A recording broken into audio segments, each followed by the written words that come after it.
नमस्कार साथियों, स्वागत है आप सभी का रेशनल वर्ल्ड में। आज हम लोग एक बहुत ही महत्वपूर्ण टॉपिक पे चर्चा करने वाले हैं और हमारे स्पेशल गेस्ट हैं स्वामी सत्यानंद जी महाराज। इस टॉपिक में हम ये देखने वाले हैं कि मनुस्मृति अब तक तो ये कहा जाता रहा है कि ये शूद्रों के लिए बड़ी घातक है, मनुस्मृति ने शूद्रों को बड़ी कष्ट दिए हैं, उनका शोषण किया है, लगातार शोषण किया है और वर्ण व्यवस्था और तरह-तरह के माध्यम से उनकी आर्थिक, राजनीतिक, सामाजिक, शैक्षणिक सारी हक को छीन रखा है। पर जो वर्ण व्यवस्था है, क्या आप जानते हैं कि शूद्रों के अलावा भी और जो वर्ण हैं, क्या उनको भी उसने हक दिया है या उनका भी उसने हक छीन रखा है? तो आज हम चर्चा करेंगे जो वर्ण व्यवस्था का जो दूसरा पायदान बनाया गया है क्षत्रिय का, क्या उसको मनुस्मृति ने हक दिया है या उसका भी बुरी तरह से शोषण किया है? इसके बारे में हम डिटेल से जानते हैं और इसके लिए हमारे सत्यानंद जी महाराज हमसे जुड़ चुके हैं। मैं इनको लाइव ले रहा हूँ। स्वागत है स्वामी जी आपका रेशनल वर्ल्ड पे। बहुत-बहुत धन्यवाद देश और दुनिया की जनता और आपका कि बड़ी देर से आप इंतज़ार कर रहे हैं और कुछ व्यस्तता की वजह से हम आपके बीच में थोड़ा लेट हो गए, उसके लिए खेद प्रकट करते हुए आज का विषय बड़ा महत्वपूर्ण है, आपने बड़ा प्यारा विषय रखा है।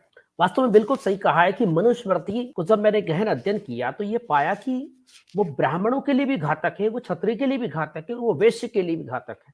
अभी तक मनुस्मृति का जो अध्ययन किया जा रहा है उसको दलित विरोधी, शूद्र विरोधी, ओबीसी विरोधी या एससी-एसटी के विरोध में या नारी विरोधी उसको मान्यता मिली हुई है। लेकिन अगर हम गहराई से अध्ययन करते हैं तो वो क्षत्रिय को भी गुलाम बनाती है, वो ब्राह्मण को भी ब्राह्मणवाद का गुलाम बनाती है, वो वेश्यों को भी गुलाम बनाती है। तो हम अलग-अलग स्ट्रीम करके और अलग-अलग पार्ट में ये देश और दुनिया की जनता को बताएँगे ताकि हमारे सवर्ण समाज के जो भाई है, जो अपने आप को मनुवाद ज़िंदाबाद और मनुवाद के नारे लगाते और मनुवादी व्यवस्था को वापस लागू करना चाहते हैं। तो सज्जनों, हमारा ये मूल मकसद है कि जो हमारा जो ब्राह्मण धर्म है, उसका जो मूलाधार ग्रंथ है, वो है मनुस्मृति यानी हिंदुओं की सामाजिक, आर्थिक, राजनीतिक, सांस्कृतिक, वैवाहिक जीवन कैसा रहेगा और उसमें किस जाति का क्या रोल रहेगा या किस वर्ण का क्या रोल रहेगा। तो उसमें क्षत्रियों के लिए कैसे नियम कानून बनाए गए हैं, क्या उससे क्षत्रिय समाज का उन्नति हुई या अवनति हुई? क्या उन नियमों को पालन करने से क्षत्रिय समाज जो हमारा भारतीय क्षत्रिय समाज है, वो क्या विश्व विजेता बन पाया? क्या क्षत्रिय आपस में उन सिद्धांतों की वजह से लड़ते रहे? क्या क्षत्रियों का भी हमारे जैसे धर्म के ठेकेदारों ने, पुरोहितों ने शोषण किया? इन सब बातों पर हमें आज गौर करने की जरूरत है। और क्या मनु के सिद्धांत की वजह से क्षत्रिय जो लोग रहे, वो भी आपस में लड़ते रहे और हिंदू समाज के, तथाकथित हिंदू समाज के दूसरे अंगों से भी वो आपस में लड़ते रहे और ब्राह्मणों की गुलामी करते रहे? वास्तविकता क्या है? चलिए आज इस जो मैंने रिसर्च किया है, उस रिसर्च के माध्यम से मैं देश और दुनिया की जनता को बताना चाहूंगा। आप सभी दर्शकों का बहुत-बहुत साधुवाद, धन्यवाद है साइंस संडे जी का कि मुझे यहाँ आमंत्रित करके और मेरे कड़वे प्रवचन पूरी दुनिया को आप थोड़ी देर के लिए हिंदू, मुसलमान, जैन, बौद्ध, पारसी, ईसाई इनका चश्मा उतार दीजिए। थोड़ी देर के लिए अपने आप के अंदर का जो ब्राह्मणवाद है, बनियावाद है, ठाकुरवाद है, दलितवाद है, अगड़ा पिछड़ावाद है, शूद्रवाद है, उसको निकाल करके मेरी अगर ये प्रवचन को अगर आप सुनेंगे तो निश्चित ही आपका कल्याण होगा और आपको यथार्थ और ज्ञान की प्राप्ति होगी। तो बहुत-बहुत साधुवाद, धन्यवाद सर। जी, स्वामी जी, तो हम लोग समय ना गँवाते हुए सीधे आपके शोध प्रबंध पर आते हैं। क्या आपने शोध किया है इस पे और आपको क्या मिला है कि क्षत्रियों को बारे में मनुस्मृति में क्या लिखा हुआ है? मनु ने क्या प्रावधान बनाया था? जी। बिल्कुल सही है। ये देखिए अभी क्या हुआ कि हमारे देश में जो विद्वान लोग काम करते हैं, वो अधिकतर ये काम करते हैं कि भई ये दलितों पे के बारे में, ओबीसी के बारे में, एससी-एसटी के बारे में ये लिखा है, वो लिखा है, उनका शोषण हुआ है, स्त्रियों का शोषण हुआ है। तो अपन देखते हैं, इस पे चर्चा करते हैं। जी, जी। हुँ। देखिए देश और दुनिया की जनता आप सभी इसको गंभीरता से मैं अपने रिसर्च पेपर जो मेरा है उसपे उसको बारे में पूरा विस्तार से बता करके और फिर आपके जो कमेंट्स होंगे उनको हम लेंगे। जो भी हमारे दानदाता है, सहयोग करता है, उनका भी स्वागत है, धन्यवाद है और आप अपने कमेंट बॉक्स में जो भी आपको लिखना है आप तमीज़ तहज़ीब से कुछ पूछेंगे इस विषय में तो हम ज़रूर आपको उत्तर देने की कोशिश करेंगे। क्या मनु ने बनाए थे क्षत्रियों के सर्वनाश के सूत्र? ये मेरे रिसर्च पेपर का शीर्षक है। क्या मनु ने बनाए थे क्षत्रियों के सर्वनाश के सूत्र? क्रांतिकारी शोध पत्र। इस शोध पत्र का उद्देश्य हिंदू समाज को यथार्थ से अवगत करवाकर सुंदर भविष्य का निर्माण करना है, ना कि किसी की भावना को ठेस पहुंचाना या किसी प्रकार का वाद विवाद करना या किसी जाति विशेष को अपमानित करना। देखिए भारतीय संविधान की धारा 51 क जा के तहत भी यही कहा गया है कि हमारा उद्देश्य प्रत्येक भारतीय नागरिक को रैशनलिस्ट और ह्यूमनिस्ट बनाना है। तो सज्जनों, मेरे इस प्रवचन से हमारा जो मतलब कोई भी वर्ग, चाहे वो क्षत्रिय हो, ब्राह्मण हो, वैश्य हो, शूद्र हो, अगड़ा पिछड़ा हो, जो मनु ने जी ने लिखा है उसके हिसाब से मैंने उसको रेफरेंस दे करके सारी बातें कही है। और जो लोग ये कहेंगे हमारे आर्य समाज भाई करें ये तो प्रक्षिप्त श्लोक है और ये ऐसे श्लोक है वो श्लोक है, तो मैं आपको बता दूं कि मेरे पास ये डॉक्टर सुरेंद्र कुमार झज्जर वाले जो है, एक तो डॉक्टर सुरेंद्र कुमार शर्मा अज्ञात है जो दुनिया के महानतम विद्वान है, जो निष्पक्ष विद्वान है। एक ये विद्वान है जो लीपा पोती करके इन्होंने और ये मनुस्मृति का नया नया मतलब भाष्य किया है और कई चीजें उन्होंने बदल दी। इसके बाद ये लिखा है कि विशुद्ध मनुस्मृति, यानी मनुस्मृति में 2685 श्लोक है, उसमें से करीब करीब 1471 श्लोकों को इन्होंने गलत बता करके 1200 के लगभग श्लोकों को मूल माना है। तो मैंने अधिकांशतः उन श्लोकों को लेने की कोशिश की है जो मूल माने गए हैं। और वास्तव में मूल क्या है, क्योंकि मनु का जो प्रथम भाष्य है, कुल्लुक भट्ट का भाष्य और भी बड़े बड़े विद्वानों ने जो आज से 1000 साल पहले भाष्य किए थे, उनमें अगर इन श्लोकों को मूल माना है और विभिन्न स्मृतियों में इनको मूल माना है और विभिन्न शास्त्रों में इनसे रिलेटेड अगर श्लोक मिल जाते तो स्पष्ट है कि ये सारे श्लोक मूल ही माने जाएंगे। और मैं देश और दुनिया की जनता को बता दूं कि हमारे शास्त्रों में ब्राह्मण की दृष्टि में क्षत्रिय का कोई मूल्य नहीं है। क्षत्रिय अपने आप को चाहे कितना ही कुछ भी समझे, लेकिन ब्राह्मण की दृष्टि में उसका कोई मूल्य नहीं है। चलिए देखते हैं क्या कहते हैं मनु महाराज। पहला अपन देखते हैं। तो हाँ देखिए, पहला मतलब हमारा जो रिसर्च पेपर है उसका पहला सूत्र है या पहला पॉइंट है, 10 साल का ब्राह्मण भी 100 साल के क्षत्रिय का बाप है। ये हमने देखा कि अक्सर जब हम कथा वाचने प्रवचन करने के लिए जाते हैं तो हमारा छोटा सा बच्चा भी अगर प्रवचन करने हमारे साथ जाएगा, बैठने उठने भी, किसी घर हमने खाना खाया तो वो हमारे पैर तो पड़ेगा ही सही, वो 100 साल का क्षत्रिय, वो 10 साल के हमारे बच्चे का भी पैर पड़ेगा। ये सभी जगह होता है, ग्रामीण क्षेत्रों में कहीं भी चले जाओ तो पंडित जी कथा वाचने आएंगे तो उनके बच्चे का भी पैर पड़ते हैं, धोख देते हैं और हाथ जोड़ते हैं, नाना गुरु है, छोटे गुरु है ये, और पैसा भी देते हैं, धोख भी देते हैं। वो इस शास्त्र में लिखा है, इसलिए बेचारे वो मानसिक रूप से गुलाम है। तो बहुत सारे कहते हैं ना योग्यता की पूजा होना चाहिए और इसकी पूजा होना चाहिए, उसकी पूजा होना चाहिए, तो ऐसा कुछ नहीं है। चलिए, हमारे विश्वनाथ सिंह लोधी जी कह रहे हैं कि मुझे चैट में शामिल करें। में शामिल देखिए करें।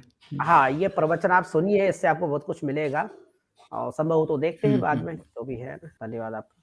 10 वर्ष के ब्राह्मण को 100 वर्ष के क्षत्रिय को क्रमशः पिता और पुत्र समझना चाहिए। इनमें ब्राह्मण ही क्षत्रिय का पिता है। 110/2 ब्राह्मणम 10 वर्षम तु शतवर्षम तु भूमिभम पिता पुत्रौ विजानीयात् ब्राह्मणस्तु तयो पिता। मनुस्मृति 110/2 यानी दूसरा अध्याय 110वां श्लोक है और 177 पृष्ठ पर यह लिखा हुआ है, जो मैंने मनुस्मृति आपको बताई थी, इससे मैंने रिसर्च करके लिया है। डॉक्टर सुरेंद्र कुमार शर्मा अज्ञात नहीं, ये दोनों के नाम एक जैसे हैं तो गड़बड़ हो जाती। पिछली सिस्टम में मैंने अज्ञात जी का नाम ले लिया था। हाँ, वो झज्जर वाला समझ लिया करें आप। जब मैं अगर खंडन मंडन करूं तो झज्जर वाले का करता हूं, और डॉक्टर सुरेंद्र कुमार शर्मा अज्ञात हम सभी के पूजनीय, आदरणीय और मानवता के पुजारी है। तो देखिए, देश और दुनिया की जनता, यानी ब्राह्मण 10 वर्ष का हो और क्षत्रिय 100 साल का हो, अगर दोनों का आमने सामने टकराव होगा तो वो 100 साल का क्षत्रिय 10 साल के ब्राह्मण के चरणों में गिर जाएगा। और ये हजारों साल पहले, लाखों साल पहले हमारे आर्य समाज भाई कहते हैं ना कि 17 लाख साल पहले रामायण लिखी गई थी। तो वाल्मीकि रामायण में कुछ श्लोक मनुस्मृति क्या है, मतलब ये 17 लाख से भी पहले, करोड़ों साल पहले लिखी गई थी। थोड़ी देर के लिए मान ले, क्योंकि सृष्टि यहाँ 2 अरब साल पुराना वेद माना जाता है, तो मान लो वेद के मतलब 1 अरब 80 करोड़ साल बाद ये लिखा गया हो, तो तब से क्षत्रियों का शोषण है। अब 1980 में आके कह रहे हैं कि ये श्लोक गलत है। अरे हजारों सालों से क्षत्रियों को मूर्ख बनाया, लाखों करोड़ों अरबों सालों से मूर्ख बनाया। अब 1980 में आके देख रहा है कहीं का ठाकुर अगर ढंग का अकलमंद मिल गया और पढ़ लिया उसने, तो उसकी खोपड़ी बनना जाएगी कि हमारे बाप दादाओं कैसा मूर्ख बनाया आपने।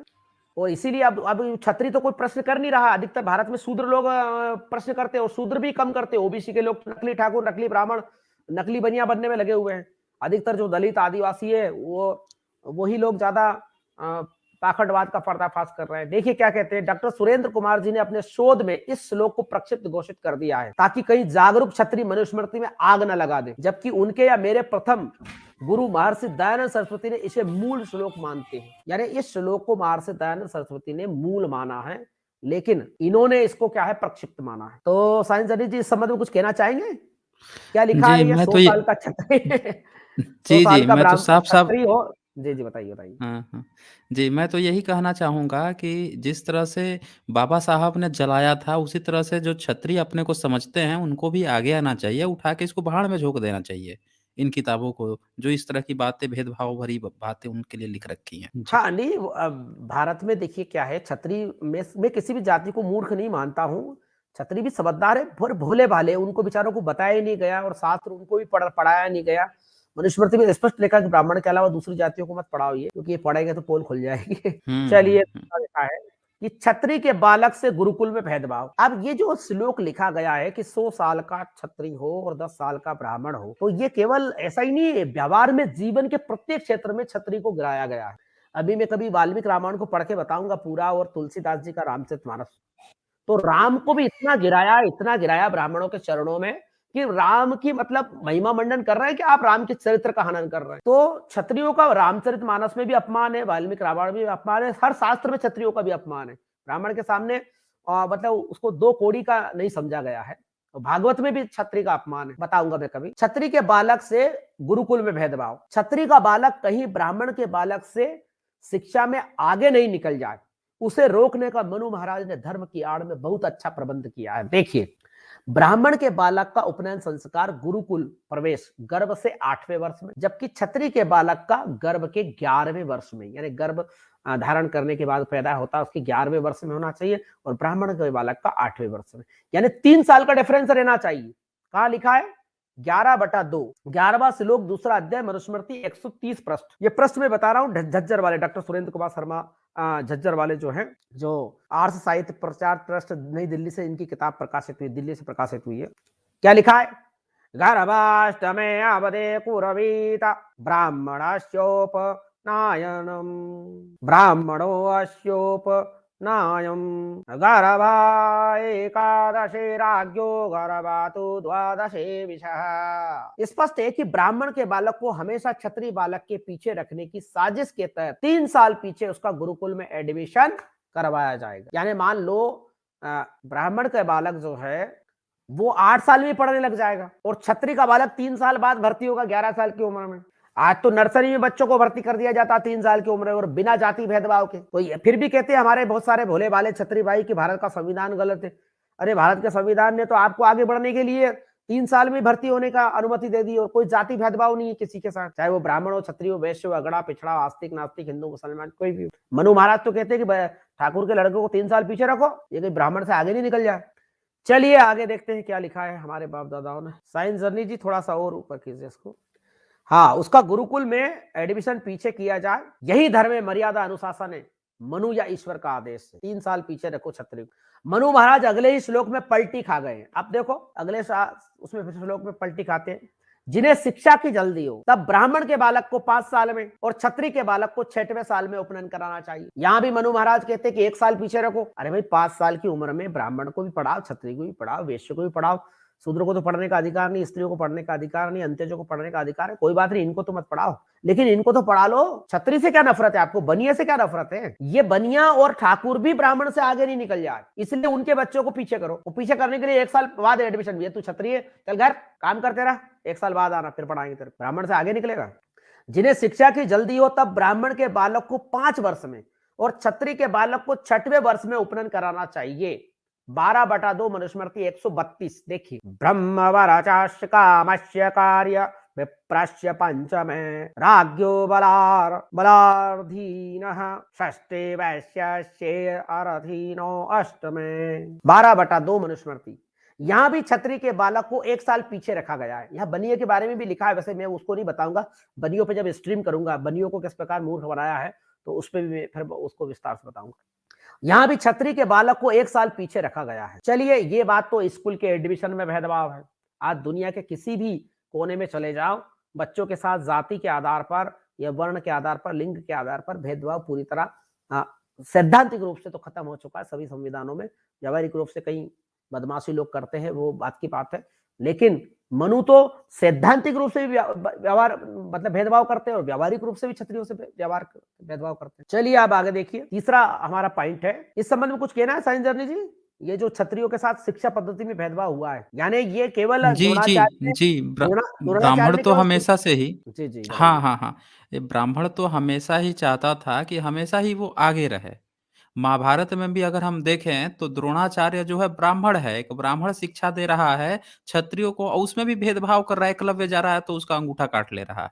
नहीं तो ये बात सही है कि एकलव्य का अंगूठा काटा, लेकिन यहाँ क्षत्रियों को 3 साल पीछे कर रहा, मतलब इसका ब्राह्मण के सामने अंगूठा तो काटा ही है उन्होंने, इनका भी काटा है। हाँ, हाँ, हाँ। इनका भी अप्रत्यक्ष खटा रूप है। से जी। इनका भी जी, काटा जी, ना। बिल्कुल। हाँ, हाँ, इनको तो भी पीछे कर दिया 3 साल। नहीं, आज भी देखा होगा भारत में शासन प्रशासन में क्षत्रियों को और बनियों को बहुत कम पोस्टें दी गई है, कायस्थों को भी पूरा शासन प्रशासन से लगभग बाहर करने की कोशिश की गई है। चलिए देखिए, जी। हाँ, अब तीसरा पॉइंट है मुंडन में खान पान में क्षत्रियों में भेदभाव, क्षत्रियों से भेदभाव, यानी मुंडन संस्कार होगा तो क्षत्रिय से भेदभाव किया जाएगा और खान पान में भी भेदभाव होगा। कैसे? बचपन के मुंडन के बाद जवानी के मुंडन करवाना हो, जवानी मुंडन करवाना, तब मनु महाराज का आदेश। ब्राह्मण का 16वें वर्ष में, मगर क्षत्रिय का 22वें वर्ष में गंजा मुंडन या कटिंग होना चाहिए। यानी 40/2 मनुस्मृति 143 पृष्ठ पर यह लिखा हुआ है। यानी वहां पर जो गुरुकुल की जो शिक्षा समाप्त हो गई और वहां से लौटेगा तो 16वें वर्ष में उसको फारिग कर दो या 22वें वर्ष में उसको,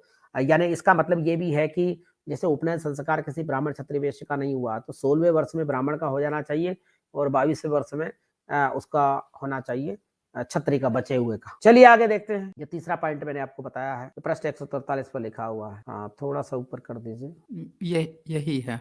यही है, चलो ठीक है। भेदभाव जो गुरुकुल में भेदभाव होता था उसके बारे में है।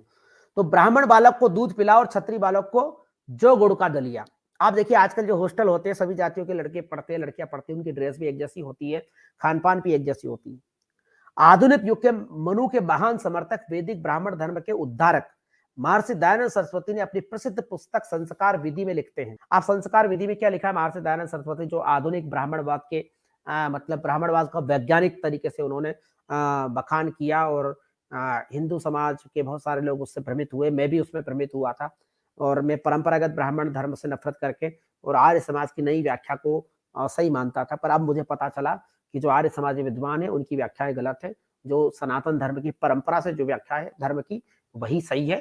चाहे वो सैद्धांतिक रूप से गलत हो, चाहे वो आज के युग के अनुरूप नहीं हो, लेकिन जो हमारे पूर्वजों ने जो व्याख्या की है, सनातनी ब्राह्मणों ने जो व्याख्या की है वो सही है, चाहे वो मतलब आज के युग के अनुरूप नहीं हो। दयानंद सरस्वती पर युग का दबाव था, उन्होंने देश काल परिस्थिति को देखा, दुनिया बदल गई थी, अंग्रेज आ गए थे, टेक्नोलॉजी यहाँ पर आ रही थी, ज्ञान विज्ञान, तो उन्होंने वेदों से ज्ञान टपकाने का आंदोलन चला दिया और कई प्रकार के खंडन मंडन करके ब्राह्मणवाद को एक नया रूप दे करके उसे बचाने की कोशिश की। चलिए फिर भी वो क्या है, मतलब उसको कहते हैं ना, जैसे मुंह में राम बगल में छुरी, या हाथी के दांत दिखाने के अलग हो, खाने के खाने के अलग हो।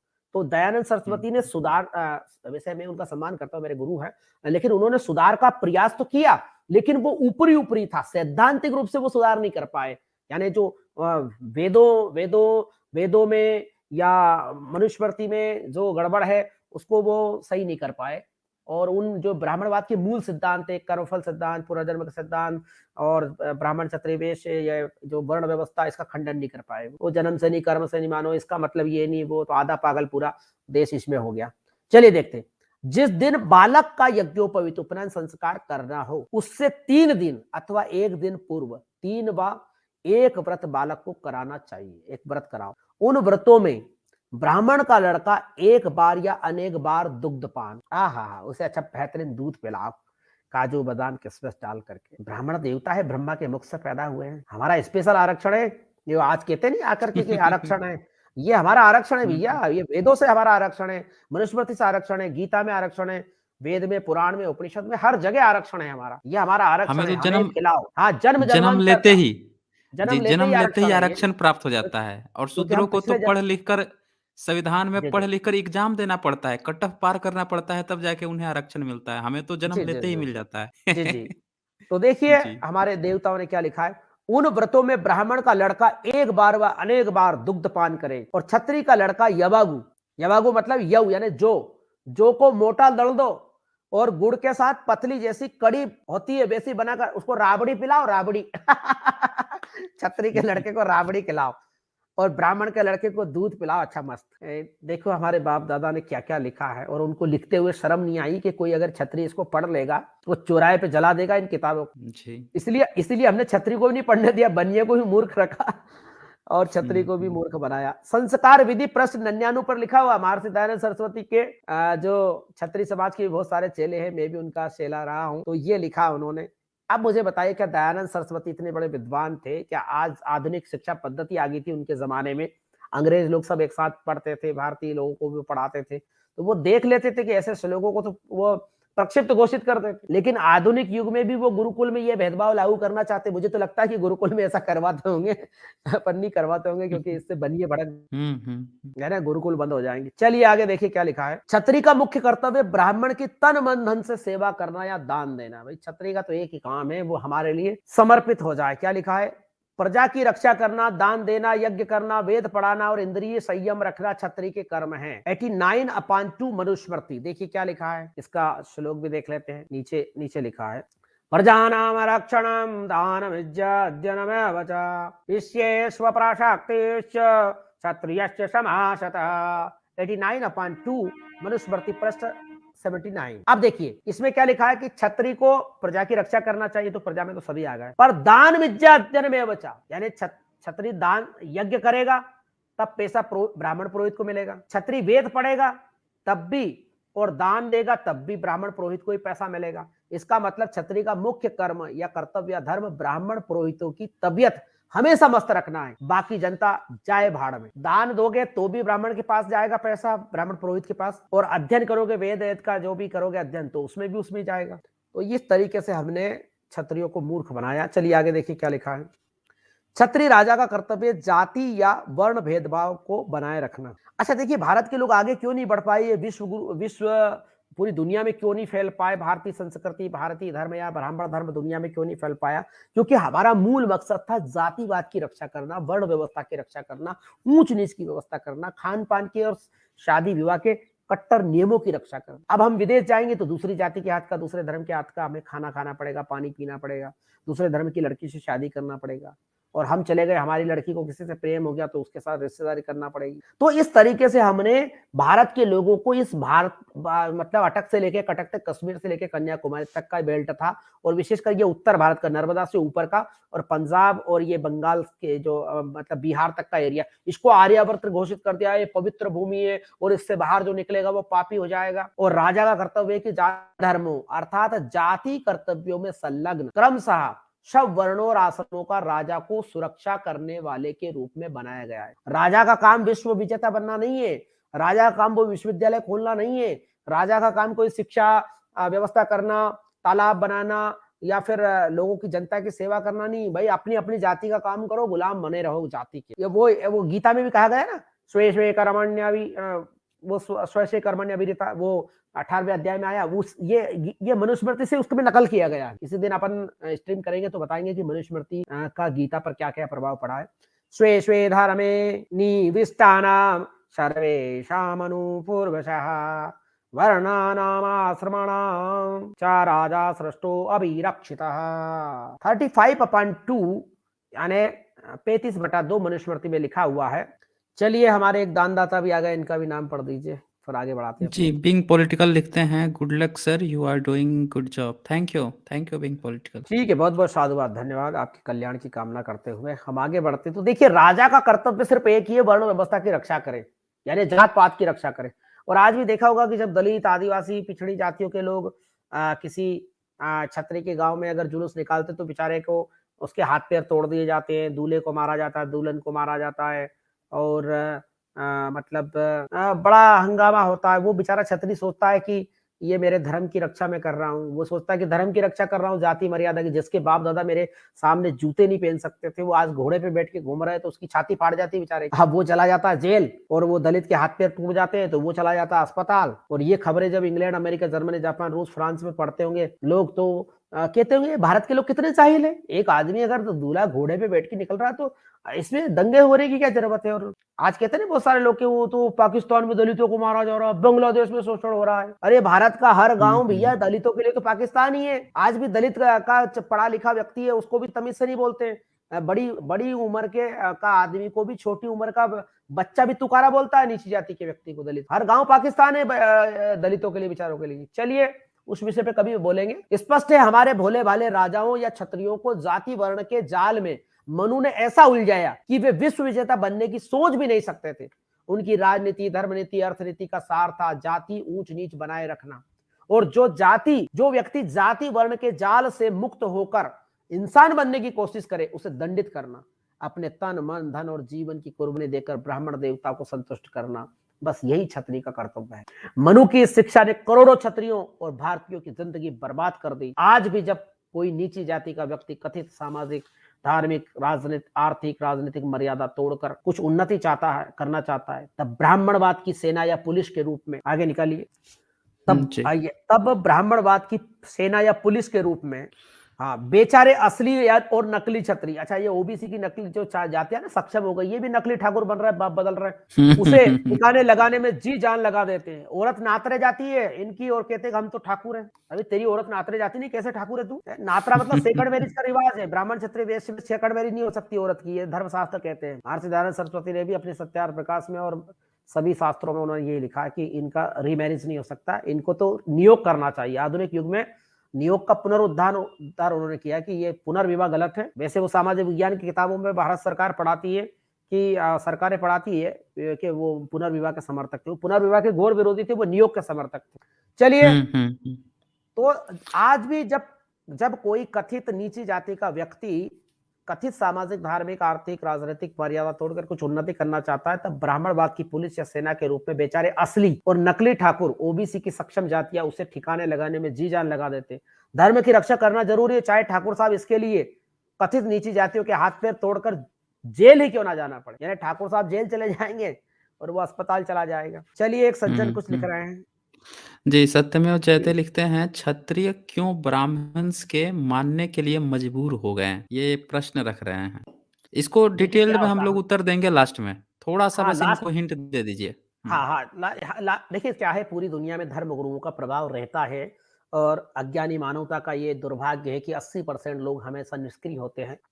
20% लोग जो चंट चालाक होशियार होते हैं वही इस राजनीतिक सत्ता पर, धार्मिक सत्ता पर विराजमान होते हैं। तो क्षत्रियों को क्या है, नाम मात्र का राजा बना करके, और हमने सारे मंत्रिमंडल में कब्जा कर लिया, सारे प्रशासन पे कब्जा कर लिया, और आज भी यही हालत है कि हमने सारे शासन, प्रशासन और समाचार पत्रों, यानी समाचार पत्र पे भी हमारा कब्जा, शासन पे भी हमारा कब्जा, सभी जगह हमने कब्जा कर रखा। और ये कायस्थ है और ये बनिए हैं और ये क्या नाम इसका ठाकुर है, इनको ओबीसी और एससी एसटी का विरोध भी बना दिया कि वो ये खा गए तुम्हारी नौकरियां, वो खा गए। इस तरीके से मूर्ख बनाना हमारा पैतृक व्यवसाय है। चलिए आगे देखिए। छत्री राजा सुबह से उठकर ब्राह्मण देवता के चरणों में गिर पड़े। अच्छा, दूसरी बात ये होता है कि जैसे छत्री में कोई थोड़ी बहुत अकल आती है, या बनिए में कोई अकल आए, या कायस्थ में कोई अकल आए, तो हम उसको हिंदू विरोधी, राष्ट्र विरोधी, देशद्रोही, अर्बन नक्सल, मार्क्सवादी, वामपंथी कह करके उसकी जीना हराम कर देंगे। आपको बड़ा आश्चर्य होगा कि देश में जितने भी वामपंथी है और ये मार्क्सवादी, ये सभी लोग ब्राह्मण बनिए ठाकुर हैं, ऊंची जाति के लोग हैं, तथाकथित। मैं तो किसी को ऊंचा मानता नहीं हूं। राजा सवेरे उठकर प्रतिदिन वेद विद ब्राह्मणों का अभिवादन कर, उनकी सेवा सत्कार कर, उनकी आज्ञा, सलाह या आदेश मानकर चले, या कार्य या राज्य करे। 37/1 मनुस्मृति 521 पृष्ठ पर लिखा हुआ। अब देखिए क्या लिखा है यहाँ पर लिखा है कि राजा सवेरे उठकर प्रतिदिन वेद विद ब्राह्मणों का अभिवादन कर, उनकी सेवा सत्कार कर, उनकी आज्ञा, सलाह या आदेश के अनुसार चले। अरे भाई, ये छत्री राजा रोज सुबह उठ करके ब्राह्मण देवता के पैर पड़ने जाएगा, तो इसने गुरुकुल में वहां पे 20-25 साल पढ़ा तो भाड़ झोंकी क्या? इसने वेद नहीं पढ़े वहां पे, इसने उपनिषद नहीं पढ़े वहां पे, इसने शास्त्र नहीं पढ़े, ये ज्ञानी नहीं बना वहां पे। इसको शस्त्र विद्या भी आती थी और शास्त्र विद्या भी आती थी। भाई आप कह रहे हैं कि इसको 8 साल से 6 साल से 25 साल तक ब्रह्मचर्य के साधना करा के पढ़ाना है, जब ये खुद प्रकांड पंडित बन गया तो किस ब्राह्मण के पैर पड़ने जाएगा? पर इसको मान से गुलाम बना के रखना ना। वो रामचरितमानस में लिखा ना कि रामचंद्र जी जब सोते थे तो ब्राह्मण के चरणों का स्मरण करके सोए। क्या लिखा है कि ब्राह्मण के चरणों का स्मरण करके सोए। अरे भाई, राम को और कोई काम नहीं था, ब्राह्मण के चरणों का स्मरण करेंगे? उनके माँ बाप ने उनको पैदा किया तो उनके चरणों का स्मरण कर लेते। तो इस तरीके से मूर्ख बनाया क्षत्रियों को, बेचारों को। हिंदू या क्षत्रिय राजा सदियों तक विदेशियों की मार क्यों खाते रहे? बुद्धिमान पाठक समझ ही गए होंगे इसका रहस्य। भला यदि क्षत्रिय राजा रोज सुबह उठकर ब्राह्मण विद्वान से आज्ञा लेगा, तब उसने गुरुकुल में शिक्षा की बजाय क्या भाड़ झोंकी थी? मैंने प्रश्न किया है।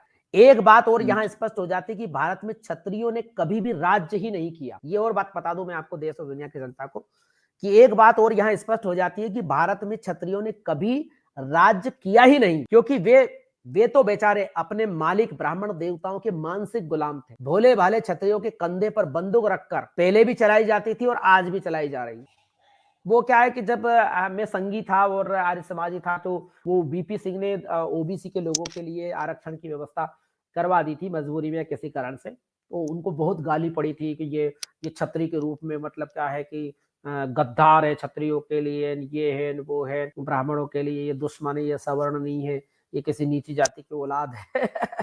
इस तरीके मतलब छत्री के अंदर भी मानवता अगर जाग जाए, छत्री के अंदर भी थोड़ी बहुत इंसानियत आ जाए, छत्री भी अगर सबका साथ सबके विकास की बात करे और उसको प्रैक्टिकल में लागू करना पड़े। अरे हजारों सालों से ओबीसी को कुछ नहीं मिला और बेचारों को 1991 में जैसे ही मतलब वीपी सिंह जी जो हमारे छत्री समाज के थे, उनके अंदर मानवता जागी और कुछ दबाव भी था ओबीसी एससी के लोगों का। इस वजह से उन्होंने मंडल आयोग की रिपोर्ट लागू करी और जैसे ही मंडल आयोग की रिपोर्ट को लागू हुई वैसे ही हमने पूरे देश में दंगा भड़का दिया। ओबीसी के नालायक लोगों को भी भड़का दिया कि भाई आरक्षण से देश बर्बाद हो जाएगा, ये हो जाएगा, उनके लड़कों को जिंदा जला दिया हमने और मतलब पूरे देश में आग लगा दी। ये हालत है, मतलब क्या है, छत्री भी अगर बेचारा मानवतावादी बुद्धिवादी हो जाए तो उसको भी ठिकाने लगाना है, हुँ, हुँ। चलिए उसको भी बदनाम करना है। चलिए देखिए 7वां पॉइंट है। अच्छा मैं आपको बता दूं देश और दुनिया की जनता को कि ये अभी जो आरक्षण का मुद्दा है ये ओबीसी के लिए है। यानी जब जब ओबीसी को आईआईटी आईआईएम में आरक्षण देने की बात आई तब हमने सड़कें जाम कर दी और ओबीसी के नालायक इतने नालायक लोग हैं कि वो इसको एससी एसटी का मुद्दा समझते हैं। अभी जेएनयू का ताजी रिपोर्ट है, जेएनयू में प्रोफेसर की नियुक्ति हुई है, उसमें जो गरीब सवर्ण है वो उनको कम नंबर आए हैं और ओबीसी को हाईएस्ट नंबर होने के बावजूद उन्होंने कह दिया कि नॉट सुइटेबल। अरे भाई उसने पीएचडी कर ली बेचारे ने, गुजर सोंधिया दांगी यादव जाट पाटीदार, इन्होंने पीएचडी कर ली है और इन्होंने नेट का एग्जाम पास कर लिया। और कौन सी योग्यता चाहिए भैया प्रोफेसर बनने के लिए? पर तुम शूद्र हो, तुम्हें थोड़ी प्रोफेसर बनाएंगे दादा।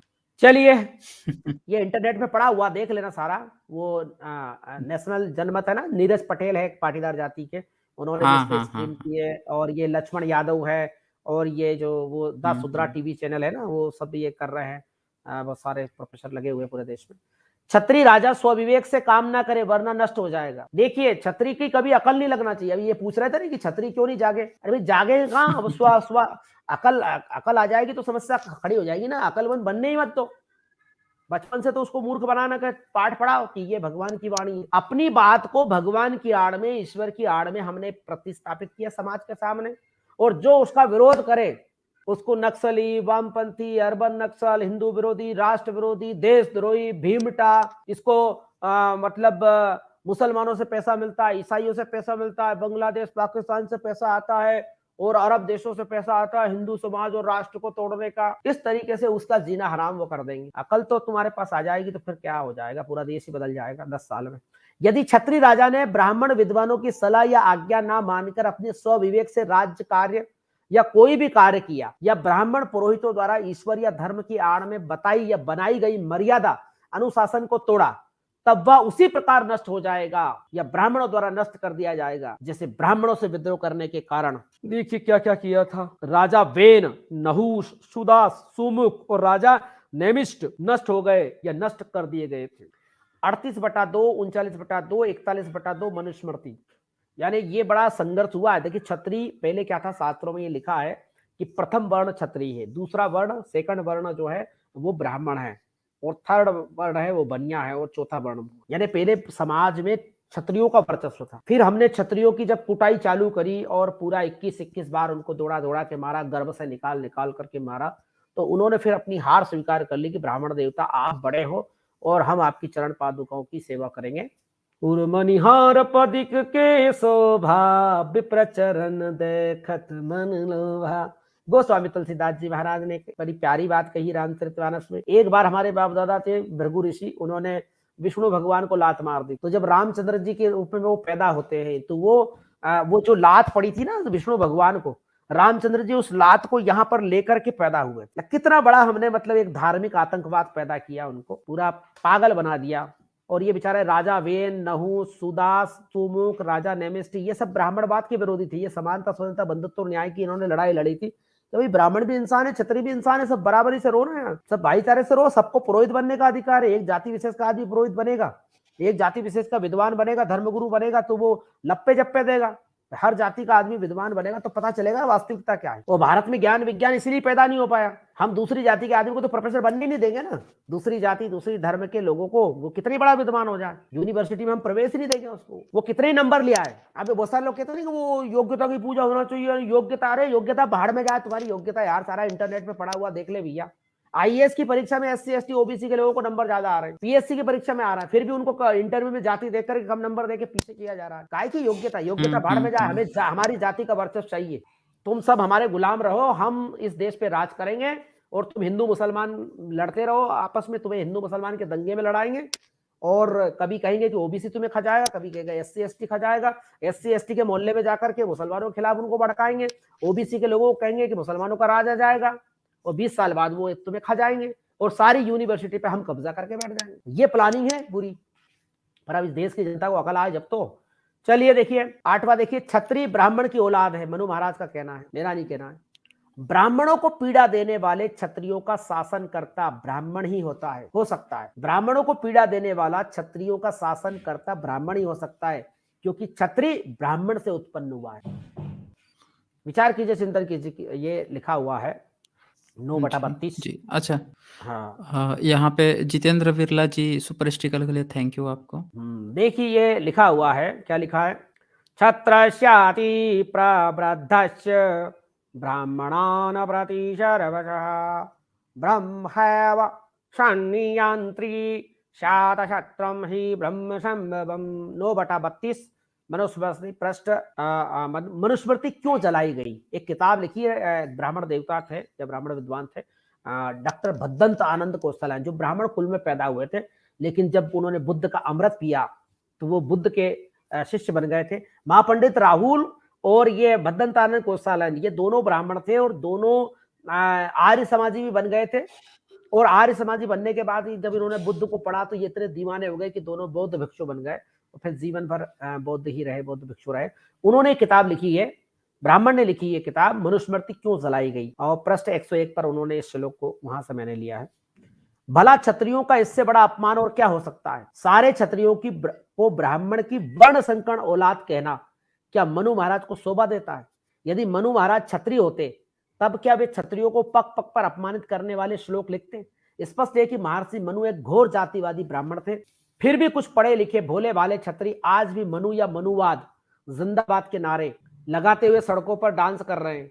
सच में हमारा अज्ञान हमारा सबसे बड़ा शत्रु है। मैं तो कहता हूं कि शास्त्रों को सभी जातियों को पढ़ना चाहिए, और शास्त्र पढ़ेंगे तो पूरा पता चल जाएगा कि वास्तविकता क्या है, किस प्रकार सभी को मूर्ख बनाया, ब्राह्मण को भी मूर्ख बनाया। मैं अगले स्ट्रीम में बताऊंगा, उनको भी बेवकूफ बनाया है मनु ने और मनुवादी व्यवस्था ने। भला क्षत्रियों का इससे बड़ा अपमान और क्या हो सकता है। सारे क्षत्रियों को ब्राह्मणों की वर्ण संकर्ण औलाद कहना क्या मनु महाराज को शोभा देता है। यदि मनु महाराज क्षत्रिय होते तब क्या वे क्षत्रियों को पग पग पर अपमानित करने वाले श्लोक लिखते। स्पष्ट है कि महर्षि मनु एक घोर जातिवादी ब्राह्मण थे।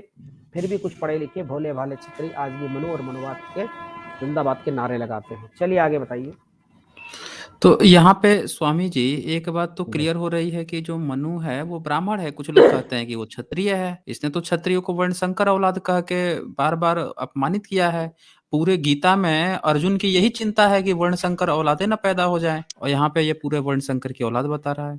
नहीं, हमने क्या किया था, हमारे बाप दादाओं ने एक नियोग प्रथा चलाई थी। उसमें इनको ये झांसा दिया कि भाई ब्राह्मण जो संतान पैदा करेगा उससे अच्छी ब्रिलियंट बच्चे पैदा होंगे। इस झांसे में इन्होंने कई रानी महारानियों के साथ नियोग किया हमारे पूर्वजों ने, और ये महर्षि दयानंद सरस्वती ने आज के युग में इसको बोला है। और मनुस्मृति और शास्त्रों में लिखा है कि ब्राह्मण क्षत्रिय की औरत के साथ, वैश्य और बनिये की औरत के साथ यानी नियोग करे तो अपने से उच्च वर्ण के व्यक्ति का वीर्यदान ले ताकि संतान अच्छी पैदा हो। और इसकी आड़ में हमने ये क्या सारा खेल रचा कि सारे जो राजा महाराजा थे और बड़े बड़े जागीरदार बनिए और बड़े बड़े महाजन, उनकी जो औरतें हैं थी, उनके साथ किसी न किसी तरीके के संबंध बनाते रहे, जायज नाजायज और हर प्रकार से। और वो भी अपना सौभाग्य समझने लगी कि भाई गुरुजी अगर एक बार हमारे साथ संबंध बना ले और बच्चा पैदा कर दे तो हमें धन्य हो जाऊंगी। आज भी बहुत सारी महिलाएं धन्य हो जाती है। चलिए देखिए जी, जी।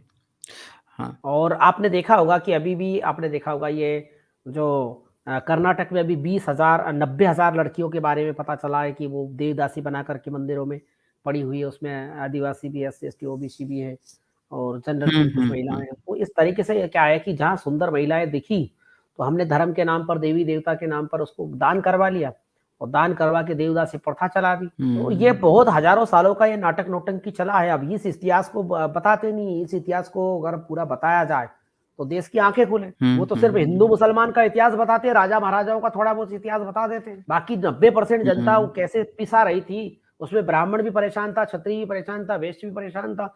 वो सारा इतिहास कहाँ बताया जाता है? इतिहास के नाम पर सिर्फ़ क्या है, मुट्ठी भर राजनीतिक लड़ाइयों को बताया जाता है। और ये भी जी। हिंदू मुसलमान का ऐसा ज़हर घोला है, क्या उसमें पूरा सूझ ही नहीं पड़ती। अब दिन-रात मुसलमान, मुसलमान, मुसलमान, तो उस चक्कर में अब हिंदू समाज में क्या सुधार करें, हिंदुओं को कैसे आगे बढ़ाएँ, उसका तो टेंशन ही नहीं, 20 साल बाद मुसलमान खा जाएगा। अरे जब छपरा से लेके राष्ट्रपति तक वो हिंदू बैठा हुआ है, हमारी सेना पूरी हिंदू है, पुलिस पूरी हिंदू है, सीबीआई पूरी हिंदू है, मजिस्ट्रेट सारे हिंदू है, वकील सारे हिंदू है, फिर भी मुसलमान खा जाएगा। अब उस चक्कर में सारा क्या पूरा देश पागल हो गया है। तो सब जुर्मानों से प्राप्त हुआ धन ब्राह्मणों को दान देकर और अपने पुत्र को राज्य सौंप कर राजा युद्ध में प्राण त्याग दे। देखो मनु महाराज क्या कह रहे हैं, ये छत्री क्यों नहीं जीत पाए विदेशियों से, इसीलिए जीत पाए। राजा जब थोड़ा हुँ, बुजुर्ग हुँ। होने लगे तो क्या कहा उन्होंने, सब जुर्मानों से प्राप्त, यानी अगर राजा किसी छत्री से, बनिए से, कायस्थ से या शूद्र से कुछ धन जुर्माने के तहत छीनता है या लेता है, तो वो सारा धन ब्राह्मणों को दान करे पहले तो, और अपने पुत्र को राज्य सौंप कर राजा युद्ध में प्राण त्याग दे। यानी घर लौटना नहीं है उसको, युद्ध में प्राण त्याग दे, मर जाए या मार लाख, तेरा यही है। जिंदगी भर ब्राह्मण देवता की सेवा की है, उसका प्रतिफल ये है कि आपको हमें दान दो और दान देकर के अपने राज्य को पुत्र को सौंप दो, और किसी पड़ोसी से लड़ भिड़ कर मर जा। मनुस्मृति पृष्ठ 831 पर लिखा हुआ है, देखिए क्या लिखा है। बेचारे भोले भाले छत्री राजा से दान भी ले लो और उसे युद्ध में आत्महत्या के लिए प्रेरित भी कर दो। जिंदगी भर ब्राह्मण देवताओं की सेवा का गजब का इनाम दिया है बेचारे छत्री राजा को। वारे मनुवाद, धन्य है हमारा वैदिक सनातन ब्राह्मण धर्म, हमारी सेवा भी करो, जूते भी खाओ। चलिए, जी। इसीलिए ये मुट्ठी भर शक, हूण, यमन, मुगल, फ्रांसीसी, डच आए, उनके जूते खाते रहिए भारत के लोग। राजा हुँ, महाराजा हुँ, को हुँ। वो झूठ देते थे, इनकी सेना में कोई दम होता नहीं था। वो क्या, अब मुझे बताइए कि पानीपत के मैदान में इधर सदाशिव राव भाऊ आया और उसने देखा कि वो अहमद शाह अब्दाली ने 1761 में देखा कि कैसे लोग हैं यार, ये जगह जगह आग क्यों जला रहे हैं हिंदुओं ने। उनने देखा कि साहब ये ऊंची नीची जातियों के लोग हैं, इनकी सेना अलग अलग है, तो ये क्या है, खाना एक साथ नहीं खा सकते। अरे जो खाना एक साथ नहीं खा सकते वो हमारे एक साथ लड़ कैसे सकते। उनने आक्रमण कर दिया और 50,000 लोगों को काट दिया। ये खाना पीना वहां युद्ध के मैदान में भी इनको संध्या वंदन और पूजा पाठ और हजार तरह के नखरे चाहिए थे। गुजर का हाथ का नहीं खाऊंगा, सोंदिया के हाथ का नहीं खाऊंगा, दांगी या जाट के हाथ का नहीं खाऊंगा। चलिए, दत्त्वा धनं तु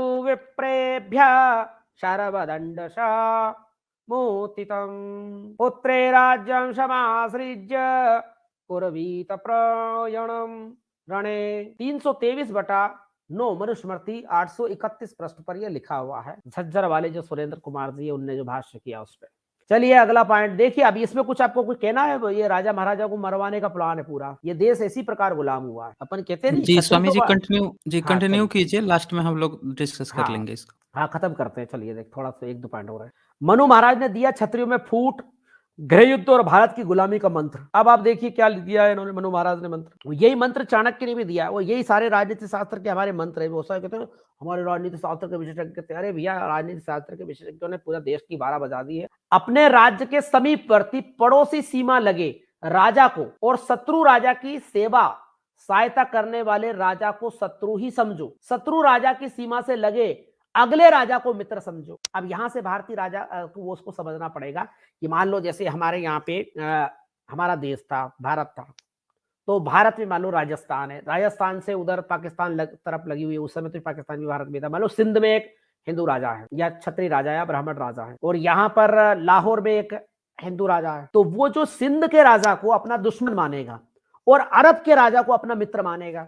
वो कहेगा कि थोड़ा इसको जुड़ दे आके, तो वो इसको जुड़वाएगा और आगे चल के उसका बाप वहां दिल्ली तक आ जाता था। ये इसी तरीके से एक दूसरे को मरवाते रहे, कभी बाबर को बुलाते, कभी किसी को बुलाते, कभी किसी को बुलाते, ताकि ये पड़ोसी को थोड़ा हल्का कर दे, चमकोमाइसिन दे दे। वो चमकोमाइसिन क्या, वो इसकी छाती पे चढ़ गया। फिर अपने राज्य के समीपवर्ती पड़ोसी राजा पड़ोसी सीमा लगे राजा को और शत्रु राजा की सेवा सहायता करने वाले राजा को शत्रु समझे और शत्रु राज्य की सीमा से लगे अगले राजा को मित्र समझे। ये भारत के राजा हमेशा से सदियों से आपस में जो लड़ते रहे ना, उसके पीछे यही कारण रहा। देखिए, या भारत माता की या हिंदुओं की गुलामी का सबसे बड़ा षड्यंत्र है। अब जैसे बहुत सारे लोग भारत माता शब्द पे आपत्ति करते हैं, वैसे भारत माता पिता नहीं है, ये सिर्फ क्या है कि हमारा इस देश के प्रति एक लगाव प्रकट करने का एक मतलब सिंबल है। भारत कोई माता और पिता नहीं है, पर ये हमारे लिए एक भारतीय लोगों की कहने की एक परंपरा है, क्योंकि इसी मंत्र को मानकर हर भारतीय राजा अपने पड़ोसी राजा को अपना स्वाभाविक शत्रु और विदेशी को अपना स्वाभाविक मित्र मानने लग गया। यही सलाह चाणक्य ने अपने अर्थशास्त्र में दी है भोले भाले क्षत्रियों। चलिए आगे क्या लिखा है। हिंदू समाज और राष्ट्र का बेड़ा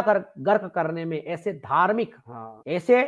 धार्मिक ईश्वरीय आदेशों का बड़ा योगदान है। देखिए, अनंतरम अनंतरम ह्रीं विद्या नरीशेवीनमेव च हरेरंतरम मित्र मुदासीनम तयो परम।